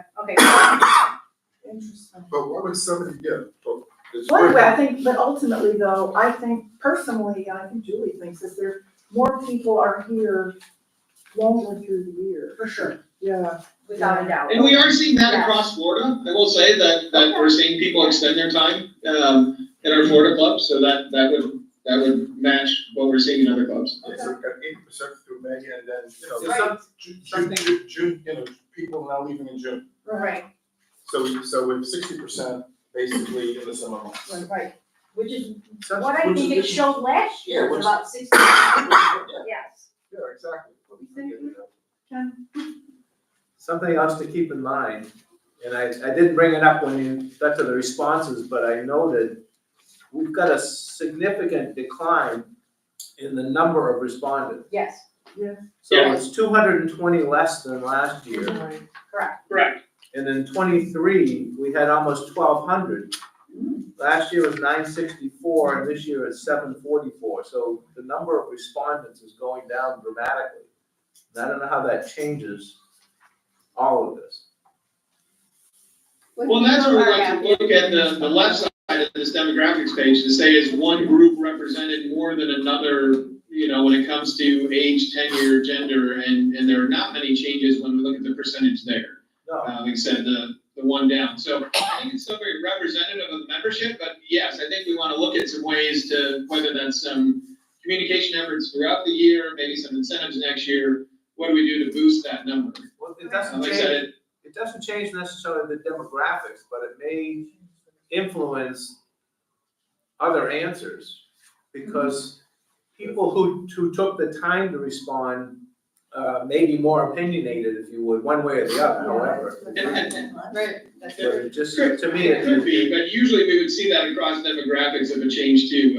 What we often find in clubs is that there's a certain demographic, whether it's a certain tenure grouping or a certain age grouping that is more opinionated, and if there shifts and we see more of those, then we see those opinions. I was pleasantly surprised to see that the demographics were pretty consistent with the prior year. because you're dealing with a demographic that's already consistent, older people. Well, and private clubs by nature are more homogeneous and more like-minded. That's why they've joined a club with certain parameters, amenities, But we're not, restrictions that we're each not a club has. private club, we're a community. Yeah, but still, Big you're not gonna buy in here if you're not inclined to get. You'd be surprised. Okay. No, but that's why you have such a diversity of people who want to do things and not do things. Yeah, just different. Okay, carry on. Don't know what it means yet.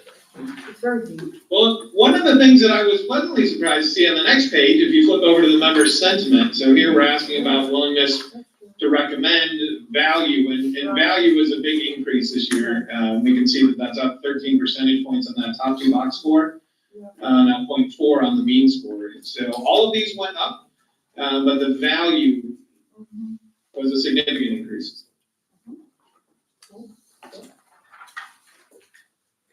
What do you mean by the top? I don't understand about the top two box. That's agreed from the original. Okay. Yep. Got it. And that'll come into play on the next slide. It's a good question to bring up now. So, yep, top two box meaning in this one, agree or strongly agree. So that 4 and 5 position, the top two of the 5 scale points there.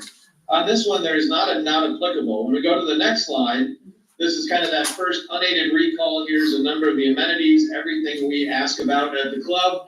And so you can see that they can select not applicable. And so when we look at that top two box, if you go down to, we'll pick on the lap pool first, since that's the first number that kind of jumps. In the NA column, it's 48.1%. If you can see that, I know it's kind of small on there.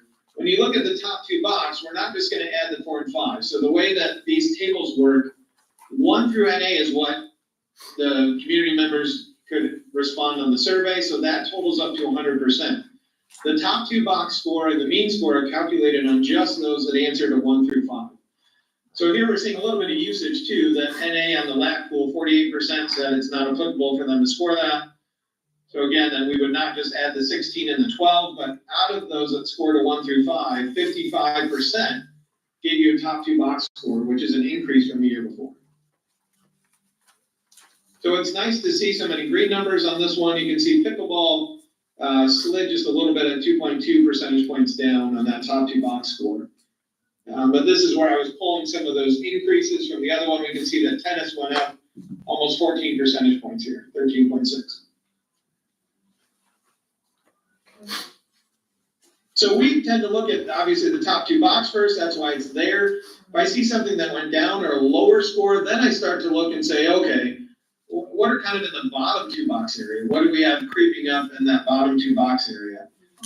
So one of the things you'll see there is Sunday brunch and dining dinner. You know, we start to see double-digit numbers in some of those areas. But dinner, again, up 7 percentage points increase from last year. So in general, people are happy with dinner, but there's still some opportunity within the dining areas to make continued improvements.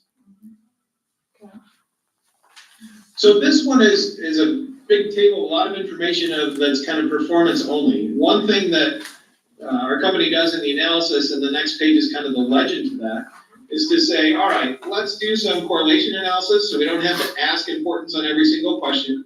By the way, we did that unaided recall of kind of top level satisfaction there before we drill into asking specific questions about dining or about tennis. We can look at the relationship between those questions and answers, and then we can provide these quadrant maps. We call them PIP charts, performance improvement planners. And so you can see in the upper right are things that are highly important, higher performing. That's our promotion, our marketing efforts, our strengths. You can see on the left, upper left, then it says higher importance, lower performing. So again, it says lower, not necessarily low, but lower.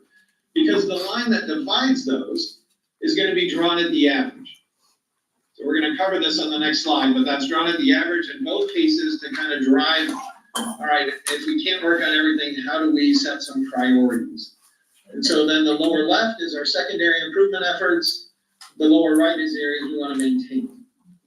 So if we flip over to slide number 9, the first one that says overall performance improvement planner at the top, we can see on the right-hand side, drawn in the circle, our strengths, our staff, our resort pool. On the left-hand side, things that would be kind of first level of improvement, dinner dining, we can see member communications, clubhouse. And then that circle we drew just to kind of include social events. So again, it's not a magic thing of where those lines are, they're drawn at the average. And so it's dividing things left and right, it's pushing things up and down. Just again, to help set some priorities. Not that we don't want to work on everything or even our staff, knowing they're in the upper right, there may be some small tweaks they can do to make improvements. They're gonna see that in some comments. Things that they can do to work on, same with the resort pool. But one thing to keep in mind too, this graph is hard to show movement that you just saw in the previous table. And so even though dining and dinner is there, we do need to remember that that score did increase from last time. So the whole graph is shifting to the right, but it's still an area that members are saying that should be an area of emphasis that we need to focus on. So you can see that that average line is drawn above a 3.5. We said on a 5-point scale, we don't have anything below a 3.3. So that's something to be happy about. Last time our score was a little bit lower than that, so we're moving things up to the right, shifting things to the right, which is where we want to head. Is that any questions before I move on from that graph? No questions. Nope. All right. So the next one, we did ask a couple questions about dining, and so on the left-hand side, you'll see, which ones they use. We can see a big increase in those that said they use LaSalle Bar in the past on this one. And then we ask how many times per month do you dine outside the community while they're residing there, and how many times they dine at the River Club while residing. So kind of just an interesting comparison to see, all right, are they choosing other places more or less, and what type of increase can we hopefully gain? And we can see that we had some increases from the previous year. So. The next slide was some new questions for this year that we asked if they use the locker rooms, and then on the locker rooms, how many days per month do you use the lockers and the showers? So you can see that most people, it's just 1 to 4. The lockers, 17.5% selected 5 to 10, 13% said 11 or more times per month. And Jason, on this, the absolute response rate in terms of numbers, do you have that statistic? It was very low. I will pull that up from, I don't have it in this deck, but I will pull that up. It's very low, because I can tell you, I don't remember off the top of my head, but the numbers of showers, in people using showers was probably half of what it is for the lockers. And my suspicion is, I think we have people using lockers as storage. Yes. For, mahjong or bridge or whatever. So I think we're gonna do some digging, Bob might even help, on what's behind that. It's a very, very low number in terms of people using the showers. It's like Yeah, that makes sense to 35 or me, yeah. something. So in regard to the lockers, because some of the lockers are just naturally locked, I had asked Julie several months ago to make a master key Yes. and get them all unlocked, Oh, to see yes. what is occupied and what is not occupied from a locker perspective, where they're storing things. And have you had a chance to make that master key for those lockers yet? Yeah, there, a lot are used for some of the storage things, Did you make the key? so we weren't Did you able, make the key? and I don't know the number, but I can get it for you. I think it was about 12. Did you make the key? What's that? Did you make the master key? Yes. Okay, because we wanna see what's in those. Yeah. And then, because we do have an option to charge those people. It is in our Right. club declarations to charge those And people well, for what this lockers. is gonna come down. Sorry, but it's a sidebar Yeah, conversation. when we renovate, we're Yeah. gonna need to Yes. know. Exactly. Yeah. Is there, Andy, is there any basic right to privacy there once you have a key locker? What do our agreements say? We don't have anybody that's actually renting a locker per se, because we have zero rental revenue for lockers. So all those lockers that are currently locked How'd they get the key then? They took the key and kept it. They didn't sign, we don't have like a locker rental agreement that says, for instance, that we have the right, you know, to go into it. We have zero rental revenue for lockers on our books. Yeah, but just We have because any we're not rental collecting it, agreements? have they signed any agreement? No rental agreements, right? No rental No agreements that I'm rental aware of. No, People not just that I'm put aware. stuff in a locker. And then kept the with key. them, Well, that's a lot. Then I think we're okay. Then we can open it, right? Yes. Okay. Just- Storage doors, yeah. Joe, getting the reason I was thinking. Okay. Okay, all right, so All right, we're sorry, go making ahead. Jason listen to our. Yes, never mind.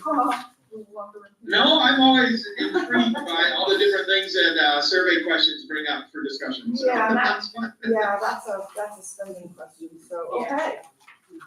Well, let's look to the next slide. So the next one was a supportiveness questions we asked. And looking at this last year, how supportive would be the following potential changes? So we had 3 different items: expanding the La Sala indoor bar, screening in the back patio, and updating the main dining room. So again, this is laid out very similarly to what you've seen in the other tables, where top 2 box supportiveness are the support and extremely supportive.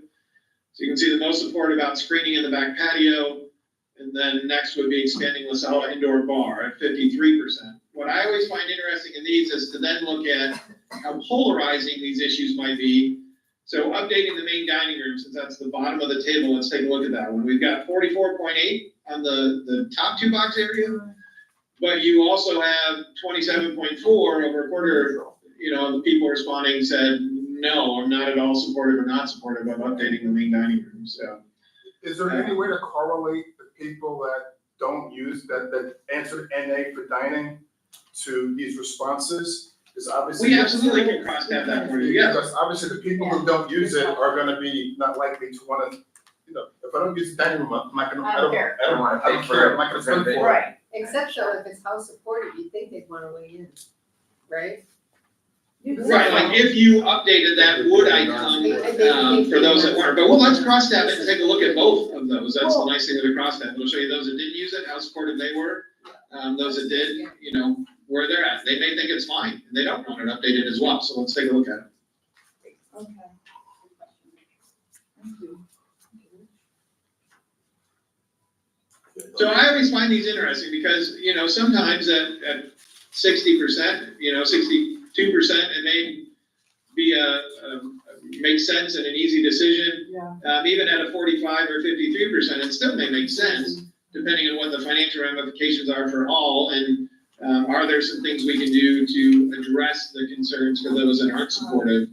And looking at some of the comments and digging in to see, where the reasoning is behind it. Well, yeah, and that's helpful because the group of residents who've been looking at this is looking at how to communicate with residents on various aspects, so I think the sub-analysis on that would be helpful. And do you have any notion of what neutral means? I mean, I care, I don't care, or is it, I have no opinion? I mean, is there any understanding in your research over the years what neutrally stands for? Over the years, what I've seen when it comes to, and we've looked at things from screening and back patio that I would say is a smaller project to new clubhouses and a number of things. Those are the people that say, okay, it may make sense, but I need to see the financial ramifications. Are you gonna charge me, an assessment of $100, an assessment of 0, or assessment of 10,000? So usually those people can get on board pretty easily is what we find. They're just looking for more details. Okay, that's good to know. Yeah. All right, so then the next couple slides, what we see that works best, whether it's large communities, small communities, clubs, any of the areas that we work, is you have to transform the data to action. I know there were some strong steps towards that last year in some of the dining areas and different pieces, but this is just showing that it's a cyclical model, that you have to look at the understanding, set some priorities. I know that's a part of this group of what you do, and set priorities, not just from this, but all the information that you collect over time at the club.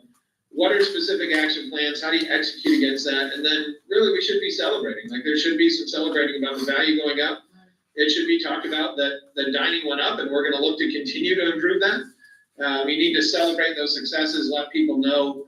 The more that any membership, community members, private club members, I've seen this in every business we've ever worked with, the more that people know their responses and their data is being utilized and used to make changes, where they belong, the more likely they are to participate and be engaged at a number of different levels, not just in surveys, but engaged in the efforts of the community going forward. So strong pillars there of listen, act, and improve. And then the next slide, just talks about that there are some of the management, different teams that have access to some of the online, not to necessarily do the cross tab, we'll pull that together for you, but they can look at some of the demographic segmenting and say, okay, what did the males, that responded say about these questions, what did the females say? There is some segment and some sorting in the online. And then the appendix comes after this. And so if you flip forward 2 slides, you'll see that there's some slides about usage, there's some slides about the individual amenities. They've got the pip charts for each one of those and the tables of information. So you can start to see where the top 2 box scoring is, where some improvement efforts might be made, and where to help set priorities in those individual departments that the tennis pro can look at, people responsible for the pool, the spa, the hot tub, they can look at those and look for ways to improve. And then there's as Jill knows, there's a whole host of comments that go with all of this as well. But the comments to us are always something that adds color to the score. So more people respond to the scoring than leave comments. And so when things are in that upper left, the comments may help us in what our improvement efforts should be to improve those scores. And I've got a question on usage. It shows that we're down at the tiki, down in the dining room, and down people who dine at the club. Meanwhile, revenue's up. So are we losing people? Oh, the people who come, we're getting more from, but we're losing people? Or is this just a demographic shift? Or is it just statistical? I think it's the result of the number of people who filled out the survey. Yes. Because I think that is actually, even I had the same question on something more minor, which is we have a decrease in people happy with the seating, yet we replaced all the seating at the resort. Yeah. Right, is that correlated to the fact that, then I thought it's correlated to the fact that more people are using the They team want bar, to use. but it says in here less people are using it because of the number of people. I think there's so many Yeah. variables that you have to kind of. Yeah. That's what I'm trying to. Yeah. That's what I'm And trying on to people in understand. dining room, 1%, I mean, that would not be statistically significant. When you start seeing the 10% or some of those that are much larger, and on the left side, when you look at like locker rooms, we didn't ask that question before, so that's up at 36%, so they use the locker But rooms. our dining room sales are up 20%. So if you have a 20% increase in dining room sales, you think you should have some level of increase of dining at the club from people who have not dined here before. Or again, where the people who don't dine here, will never dine here no matter what we do, and we're just attracting more people who will. Although I said to Jill, I kind of whispered to Jill before, I said, I think what happens, we're seeing this decrease. People were really angry in 23, the hurricanes, everything was messed up. And I think as people get kind of happier, they also get kind of, I don't need to fill it up. Yeah. So I think there's so many other things factored in here. Yeah. Yeah, the people that are happy may be using it more often, and that's always a good thing too. That's kind of like the seating at the pool. Oftentimes we see that kind of as a good problem that number goes down, because usually that means usage of those seats is up, or it could mean that there's not enough shade. So that's where I would look in the comments then to say, okay, is it that it's too crowded, I can't get it? Or is it only at the 9 o'clock hour that everyone wants seats? Some of that may need to be monitored, not just by the survey results, but by being intentional about maybe keeping a chart and a table of some of the staff to say, okay, which hours are we the busiest? When do we have a congestion issue with seating? Is it a few hours during the day when everyone wants to come? And maybe we need to try and find some creative ways to encourage usage at other hours. Good idea. Cool. So Jason, a question for you. I know that you took all of the, from last year's survey, there were a number where people had an issue with something. Essentially, you created a ticket that was going to be used by management to look into why somebody was dissatisfied with something. And I think you and I agreed, because we've had a change in management here, that we would clear those out and then I guess repopulate that tool for management with the tickets that need to be addressed this year by management. Have we done that yet? Yes. Okay, cool. So, yeah, you have a way to do log into Oh, that, that then, Julie, so, all right, so then I guess typically with your clients, then I guess the next thing would probably be is the club management would come up with in an action plan, I guess, or their observations of the data and what needs to come out of it. Is that a fair statement? Correct. Usually it's asked either of department heads or GMs. GMs usually in concert with their department heads to say, okay, looking at all this, what are, maybe 3 to 5 items, concrete steps that we can address, that we can make improvement on. And sometimes those are no cost items and it's just some changes to policies, procedures, how we do things, SOPs. Sometimes it may take capital, and that's where they would usually have to come back to your kind of group and say, all right, if we really want to make significant change in this area, here's what we think we need to do. What is that going to take? Okay. Any other questions? Yeah, so Jason, the question, so getting back to what you just said, we talked about a little bit, what Cheryl mentioned. Under resort pool, we have availability of seating in the lower left quadrant at a 3.75 or something out of, so people are complaining that there's not enough seating? So that would then add to that comment of, I'm not happy with pool furniture? Well, yes, I mean, it's a little bit lower at 7%, but when I look at that distribution again, what's in the lower, very core core, we're not even hitting 10%. So it's down a little bit, but to me, it's not in a danger zone. Again, that 1.5, I like that you said that. You can see it in the lower left, and it's on above a 3.7. If that was down at a 3, at a 2.5, but on a 5-point scale, a 3.7, that's a pretty decent score. So to me, that's a minor tweak. It's not a major change that we need to look at. That's where I would look at, are there certain hours, that availability, are people, I'm gonna use an analogy that my parents talk about a lot, and only because they're gone on a cruise right now, the cruise ship reserving of chairs. Is that happening at your pool? Then it seems like they're taken, but people aren't actually using them. And do we need to look at some of our policies around reserving chairs, or how long people are holding on to them? Is there a towel on there that, the person left an hour ago, but the seat's kind of still being reserved? So there's some things I would monitor there before I would start making major changes. Okay, cool. Julie, do you have any questions for Jason? I have a question of, I think, just from being here, that maybe the timing had some relevance, because so many things were happening with the website, the RFID, it made, people were so confused about, and Ken and Cindy could attest to it, didn't read it. So there might have been some relevance, I don't know. And then do they ever resend to the people that didn't respond? Like, is it okay? Like, can you open it back up and say, hey, we got one more week, we really wanna, now that the other stuff is kind of put at bay a little, somewhat, but, so those are my 2 questions. We don't usually often open it back up, but just so you know, and so everyone in the room knows, it was open for a 3-week period where we do the initial invitation send out. And then 1 week later, there's a reminder to those that have not completed their survey. And then the following week is a final reminder. We put final on that because we also know that there's always those that will procrastinate until they hear final. But we don't usually put a date at the beginning because then others would procrastinate. So there were 3 send outs, 2 that were reminders to those that had not completed their survey. And our River Club sent out at least 1 reminder, and I think there was a placard at the front desk that said a reminder. So, but I think you might be right, Julie, maybe there was just so many other things going on, but I still have a pretty good response rate. I think, I'd asked Peter McCarty's, Jason's colleague, if we could find out how many roofs responded. And I think we can because it's done by address.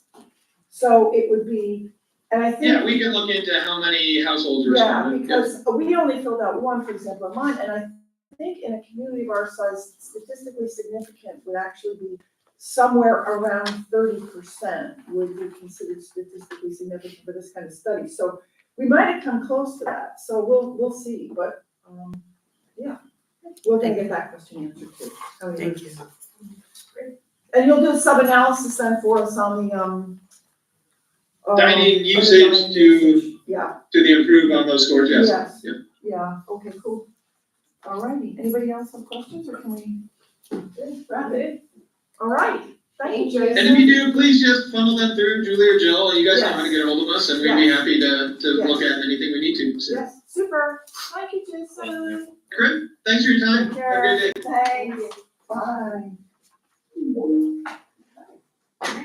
Can we get a break? It's 11:42. Yeah. Does anybody need a break? Yeah. Yes. Yes. Okay, so we're gonna go off the record at 11:42. I know. Well, this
Okay, just to give everyone an update, we have 2, potentially 3 GM candidates, hoping to get on your schedule by the end of the week to set up some interviews.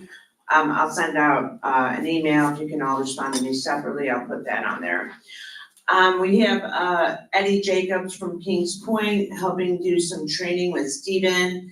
He's got 84, he's general manager there, he's got 84 staff at Kings Point, runs a South Club, and he ran Renaissance in Sun City as well, another club, so he's helping with some training of staff, so we're doing that.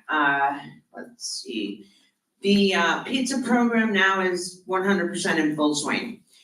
We're doing pickups, I'm working on looking at possibly the app to do ordering online, but I don't have that figured out yet, but I are gonna look at that to see if we could start doing it that way, so it's easier for people. The member events, we're working with the social committee, doing a monthly spreadsheet from June until next May to have it budgeted for entertainment and for different events, and moving on that. Let's see, the projects we're working with facilities, now I'm a little confused, because the geothermal, we had another company giving a quote, so if you guys don't want, I guess it's now, so we're using that. We're using that geothermal? That was approved. Okay, so we're not gonna pursue that for another quote. But I thought Rich said it was supposed to be another quote. I like to say, that's why I said, I thought we still need to have more well drilling, I wasn't ready to. Yeah, no, I mean, it was from them saying that they didn't need the well driven, Yeah. Juliet was looking at it. I know, that's what I'm saying, that's why I said, I thought we were still waiting, so that's why I was confused also, I thought, so. Yeah, I thought we were doing that, okay, well, I missed that. you guys What can do let, what do you wanna do? I What do mean, you wanna do? Yeah. Well, we were looking at getting just getting a second quote, just to make sure the information we have is accurate. the drilling company that did the initial wells came out and said you don't need another, they worked directly with that company, they said you do not need another well. The pump needs to be placed further down, I asked, well, don't you have to drill to do that? They said, no, you're able to place the pump further down, so that was directly from that company, working with the welling, I forgot the drill company's name, but working with them directly. But then it was told, like, get at least one more quote, it's not like that's a big business, there's not a lot of companies out there. So there was another possibility of a quote, and then I said, do we actually have to get a third? Well, could we decide on the 2, but if we decided on that, do great. we have them scheduled to come out and give the quote? I can easily not do it, But they obviously. are scheduled to. Supposedly, yes, but I mean, even to get these guys to come out I'm not opposed to a was. second quote, I didn't know there was one. I didn't know there was a second quote either. I mean, we just got this one from J and M, and I thought that was the final quote. I didn't- Right, And like I said, I missed it, Juliet was handling most of it, and I missed it the meeting, so I'm not. Do you want us to unapprove it and Yeah. suspend Yeah, it, let's- so we have a if second we have a quote? Board, I would just, I'm sorry, just to have you understand what happened. The gentleman, I don't even know how he got all your emails, probably online. He sent it to all you guys. I was shocked when I saw it because originally it was to the facility committee because we were working with Juliet, Tim Carr, and Reg. And When I that's saw why- it- and that's why I thought it was done, because. Right, no, sir, I mean, Yeah. That's why I. yeah, thought so it there was was, there was the confusion of that company sent it to the whole board. We wouldn't have sent it to the whole board because we really weren't done with it. Getting the, Yeah, let's make a motion to undo that, the well. Revoke. The revote. Okay, That's all we have to do, so we're gonna have a read. Yeah, What's the urgency to this? well, because we're trying to work on everything about the water usage, we're trying to go through each and every different parameter. I'm not saying geothermal has anything to do with the water usage, but it was one of the things that we had to do the due diligence for in order to help understand what's going on I with the think water. they were saying the geothermal is still running at that 85% efficiency. Correct. But also right now it's summertime, so we're not. We don't need. So there's We no don't need it. urgency. So there's no Yeah, urgency. exactly. Oh, God, no. Right, the original quote they had was from 2023, so I'm not saying there's an urgency, but they did say it's not working up to its level, so could we be saving on other heat, we didn't know, so again, apologize for the confusion, but that's what happened, the company sent it to all of you. For our perspective, we were trying to send it to Juliet, who's got the experience with geothermal, Rich and Tim. Because we were going through the facility committee saying, hey, here's what we got, now how do you wanna move it forward? So that's how that So I happened. vote to undo it. Undo that prior You're motion. making a motion. I'm making a motion to undo the prior motion. Well, Revote it, you said. hold on. Belinda and I were just saying, doesn't sound like a project that has some urgency. Right. We just. But if you get another quote and it's more than these people, Why don't we just keep moving why don't you forward? just keep moving forward? Okay. So you've got your motion, Oh, okay, you've approved them, get a second quote if you want, got it. and if your second quote is less, come back to this board. Okay, all right, enough. If it's more, Oh, that's just perfect. keep going with these people, it sounds like. All right, Okay. perfect. Okay, Yeah. all right, understood, thank you, because the original one before it had to go further down was 6,300, then it jumped to 78, but we will work on that, yeah, okay. All right, so we, working on, painting the fitness studio, and then, getting quotes on, pressure washing, sanding, and sealing pavers. I did ask Keith about the proposal he's getting for the sidewalks, so we're gonna reach out to that company too to see if there's any benefit in bundling, Where are so you doing just the FYI. paver work? The paver work is out at the pool or is it It's a whole project, so pools and driveway, everywhere, but not back here? no, not, I mean, just, well, I'm just yeah, asking, yeah. I wouldn't, I don't think so. It was gonna be just the pools and the driveway. But the driveway also has to be cleaned from oil from the cars, there's a special Right. cleaner you have to do first. Right. Okay, and then the sonar company is on site today. They brought some more tools and usage based on the same price they were giving us to do the sonar evaluation for water usage. And that was recommended by the city of Venice, so just wanted to let you know, we're also monitoring the meter. We started off with daily, but now we have to do it approximately four times a day to understand where perhaps more water is being used and what's going on with that. So we are working on that. We still have some issues with Jonas that I'm working through, talked with Cindy and Mark. We're having some real challenges with people accessing. So last night, Jonas was, scheduled themselves to check on why there is a challenge with that. We think it might have something to do with the server in this building because everything they've checked, but I have to really get that confirmed from them today.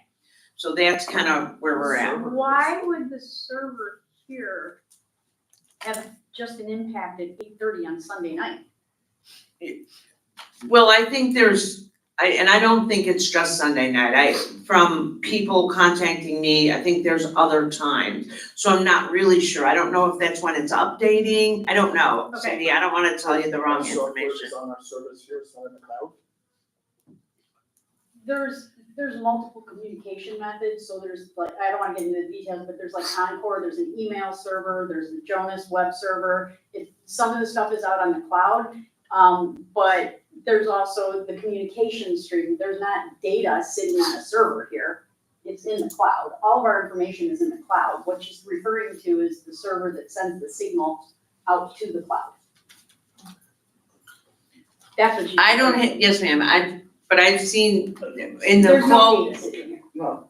in the call we had last week, that was one of the big questions, but I don't wanna tell you everything till I talk to them after Okay. this meeting. Okay, yeah, we Okay. need to make that a priority. Yes, ma'am. Yes, okay, cool, Okay. thank you. All right, Melissa's gonna report. I'll be short and sweet. Okay. Dan kind of stole some of my thunder with his email yesterday to you all. I don't know if you all had a chance to Yeah. look at any of that. But I think the member spending analysis that I did, might come in handy as you're looking at the survey results. And Rich, with your question as far as, the increased activity at the Tiki Bar and where, who's spending and that type of thing. So, so some of this might help with that. It might bring up more questions. But with the information that Dan sent yesterday in his email, just to recap that again, I did a member spending analysis on February and March, since they are our highest revenue months so far this year, and probably will end up being our higher months. But for those 2 months, for the spending we had, what was interesting, we had over 600 members not spending anything in dining for those 2 months. But when I did the 6-month spending analysis, it turned out that only 347 members have not spent anything in food and beverage in that 6-month period. So while they weren't there in February and March, they were at least came one of the other months of our season. So the average spending per month is $80, just over $81 per month. The average spending for year to date is $484, almost $485. So for the 6-month period. So that's obviously our in season. What we don't know that will happen is the impact of the summer months and how that's going to affect the spending, and hopefully with those residents that are staying here throughout the summer, that they'll continue to support the club and use the facilities. So but I thought you all might find that information handy, especially in conjunction with the other survey. The other thing that I have, just real quick, I'm still working on close. We'll get that wrapped up. But for the food and beverage revenues, we did have just under 150,000 in food revenues, compared to the budget of just under 135,000. So we had a positive of 15,000, or just under 15,000. Year to date, our revenues we're up just a little over $4,000. So that's positive. So March was a good month. Cost of sales are looking good. I'm making sure that we have all of our invoices before I say 100% where we stand, but cost of sales right now are looking really, really good, really positive. So hopefully we'll have a good month, but financials will be out to you later this week. So I have a question. yes, ma'am. Sorry.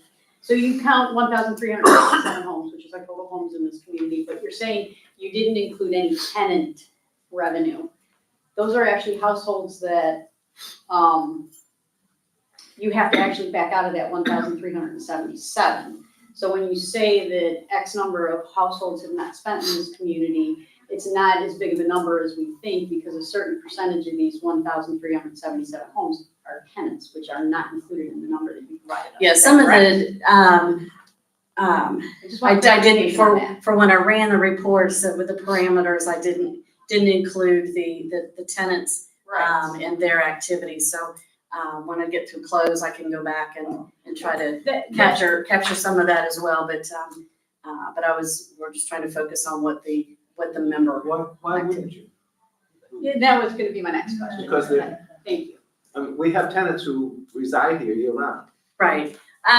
Just I didn't include it just because it was a smaller pool for the reports. So and just trying to run the reports with making it manageable. So I started with the residents first. They're gonna be one of the 1,377. True. There's no one else in that house other than the tenant. Correct. Yes. So yeah. So technically the members without spending out that number will go down some if the tenants are if they're yes. That's exactly right. I don't know why you wouldn't. I would think you'd want to include them if you're capturing the 1,377 homes. Yeah. You would want to capture every home that is occupied in this community, tenant. Contributing revenue. And contributing revenue, yeah, that's why I was asking. Thank you. Yeah, I can do that. That's no big deal. And my question, obviously, I'm sure you don't know this. Every report I've gotten is missing information. It's always cited and I'm not blaming you, please, it's always in Vesta's favor. We're missing hours, we're missing people, we're missing burden, we're missing credit card fees, we're missing, we're missing a burden on tips, we're missing all these things that go into understanding what our expenses are. Even if you went to Julie and did it, you've got the burden on the tip, the burden on salaries. The salary hours are wrong. If we have buffet, breakfast between 9 to 2, even though nobody really comes to 2 o'clock, we still have people working in the kitchen, and we still need to have at least one server sitting here to service people, should they come in. They still are, so even though nobody came in after 12, we're still paying a server to 2:30 to leave. That's gotta be included. We're missing those costs. I know Ken disagrees, but if the chef is here on a Sunday cooking, and then cooking Monday, Tuesday, Wednesday, Thursday, and Friday, but now we have to hire somebody else for an hourly on a Saturday, but you don't cover the chef's salaries, I think that's wrong. We have to understand what each event is actually costing us. Sometimes it's gonna be salaried employees, sometimes it's not. We can't have an event and say, oh, we made money this week because Julie and Therese hosted it versus Maddie and Josh hosting it. Same event, same everything, but costs, no costs, we can't understand that. To say that on Sunday I have no overtime for labor because Sunday's the beginning of the week, but every event on Saturday is now running exclusively overtime, doesn't make sense. If I'm running 20% overtime on this person for overtime for the week, I need to back in 20% of that overtime into almost every event to understand it, because it's not the Saturday event that created the overtime, it's the Sunday, Monday, Tuesday event, so Wednesday event that created overtime. All those pieces have to add up at the end of the day. So if I took every event, of course, and every payroll and added them all up, those numbers should equal the year-end financial statement. And to start pulling out costs here, moving it there, and not counting this and not counting that, that means I have an automatic Julie, Therese, chef, not included in my costs. And I'm at a $400,000 deficit, even though I broke even or made money on all events, I've got $400,000 of your salaries that haven't included. And, we need to do. So, Rich, if I may, what is it you're trying to? I'm trying to. No, I understand, you're looking for a complete pro forma P&L. Yes. On different events. What do you, from a decision-making standpoint, what are you trying to determine from it? Well, that we don't already know from the food and beverage P&L? Okay. Do we have? We know we operate at a loss. Oh, no. We know the size of the loss. But we need to understand where the losses are coming from. So, are we Coming from losing more money for breakfast than lunch? I don't know. I still can't get the final numbers. I think we're losing more money for breakfast than lunch, and we're also losing revenue. Do we have more brunches? I don't know. I have not seen a performer for pasta tonight. Are we making a lot of money? And I'm not saying that we don't agree to have events at a loss, but we should understand where our losses are coming from. Well, I think you can assume we lose money on every event. Because it's. But we should. That's how we're but if set up. something is costing, but if something that is innocuous, that's really not that big a deal, that we're losing a lot of money on, we say, you know what, we're not gonna do that anymore, and nobody's really gonna care, we should know that and make that decision. If we have events that are making money, maybe we should say, you know what, we should do that more often. So we made a decision to eliminate buffet breakfast because we felt that there was tremendous the management company who runs these things, felt there was much more waste with a buffet versus an a la carte breakfast. But there's a lot more labor, and the sales are lower, there's a lot less revenue, and more staffing. So you lose it there. It's just important that more staffing with what? With a la carte breakfast and buffet. So you've got more staff, and you've got, so instead of $22.95 as your cost, your average cost is $10. So your revenue, instead of is some breakfast of $1,000 Are you on sure a there's more Sunday? staff? I mean, I guess there are so Yes. many questions here, and what are we trying to achieve today is my question. I'm just saying, we need to have information that's real and accurate. Like I said, I've gone through the payroll records, I looked at things, and even the hours that got attributed to certain events are not realistic. So maybe it's a budget discussion, because I have to say, I agree with you. I think that, I think, at least from my perspective, I think we need to understand staffing better. And like last night, I heard on Saturday night, we had the buffet, there were 13 in help in the front of the house. 13 people were here on Saturday night County manager. for the 70s buffet. That's what I was told by a resident. Front of the house? I don't know. I Yeah, haven't- so I'm saying, so. You have 13 servers? I'll count, Service but I plus- don't think there was service plus the 13, it was 65 people. Service and, plus the supervisors. And runners, and it could be, and some of it could have been the tiki bar too, but I'm saying, there were 13 people here around 6 o'clock last night. I think your point is we need to understand staffing, which is, in my opinion, a budget. It is a budget conversation for sure, I agree. And like, and even, Yes. and even like the spreadsheet that Dan said, that Dan responded to, even that's wrong. Because he counted, he worked out the thing and said that, this employee gets $13 an hour and gets medical. Well, you know what? Half the people in F&B don't get medical. That affects the burden. Tips were not included. That affects the overall burden.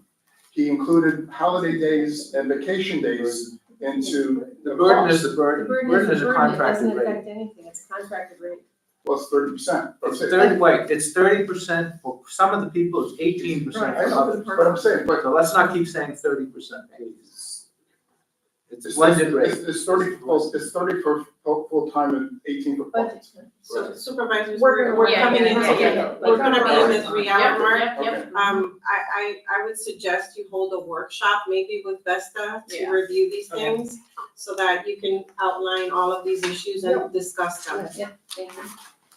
We have still have a very long agenda. Yep. We're gonna be very fast. Keith, do you have anything to report? Palm trees are in, they look great. A couple other, 2 weeks, we'll cut them down and they'll fan out, they won't look like a carrot. And then, Tech Wave, I think it's gone off beautifully.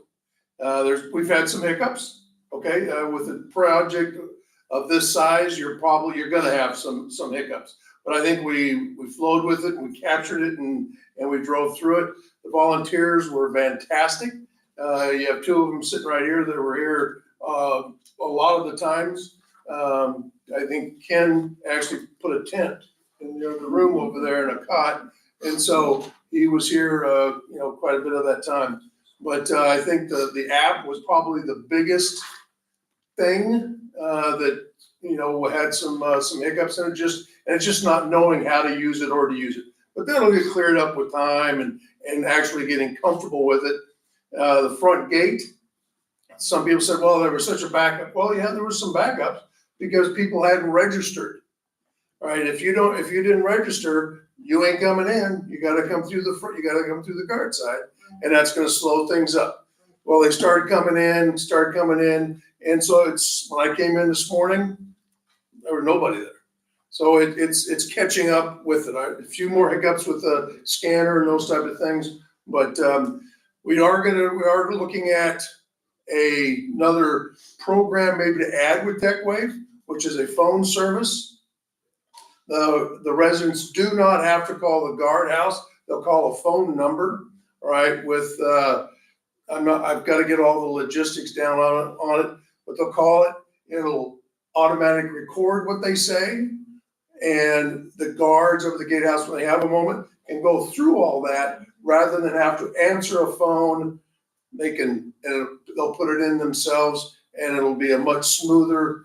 Linda has it at one of her properties, and much smoother operation for residents to be able to call the guardhouse if they need to.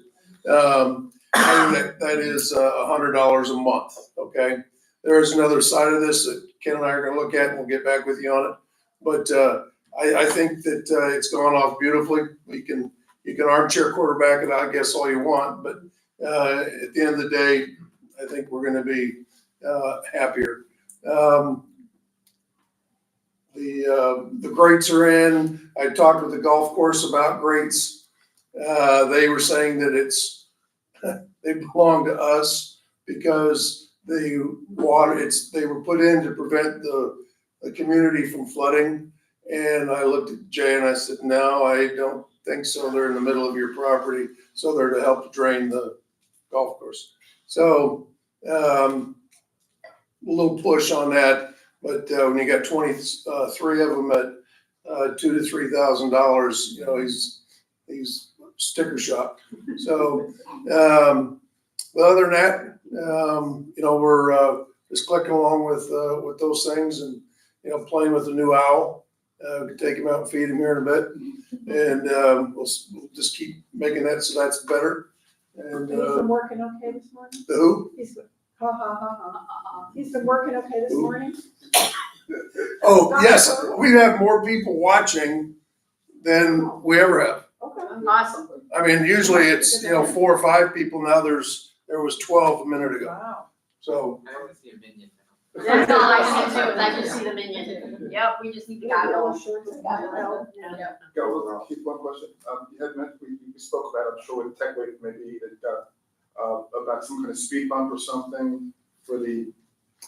I talked to Rick about that, and he was gonna get some bids to put speed bumps at the entrances right there. I think it would be tremendous there and at the exits. The only problem is we gotta put them further back because there's pavers right there.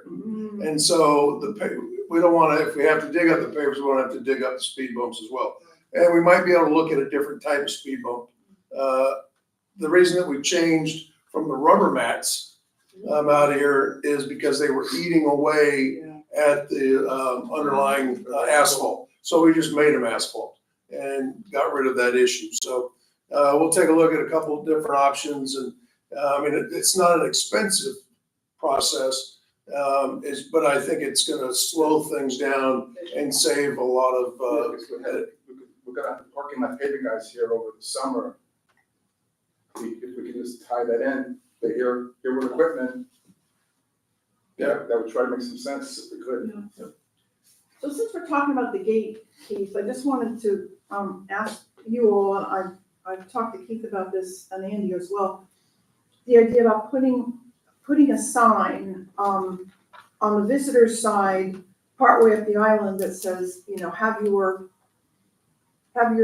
ID and Venetian destination address ready for the gate office, or something like that, which I think will smooth things for people who legitimately belong here, but it may actually be a deterrent for people who are thinking they're just gonna show up and pop in. So I wanted to get your thoughts on doing that. But people with a QR code don't need their ID. Correct.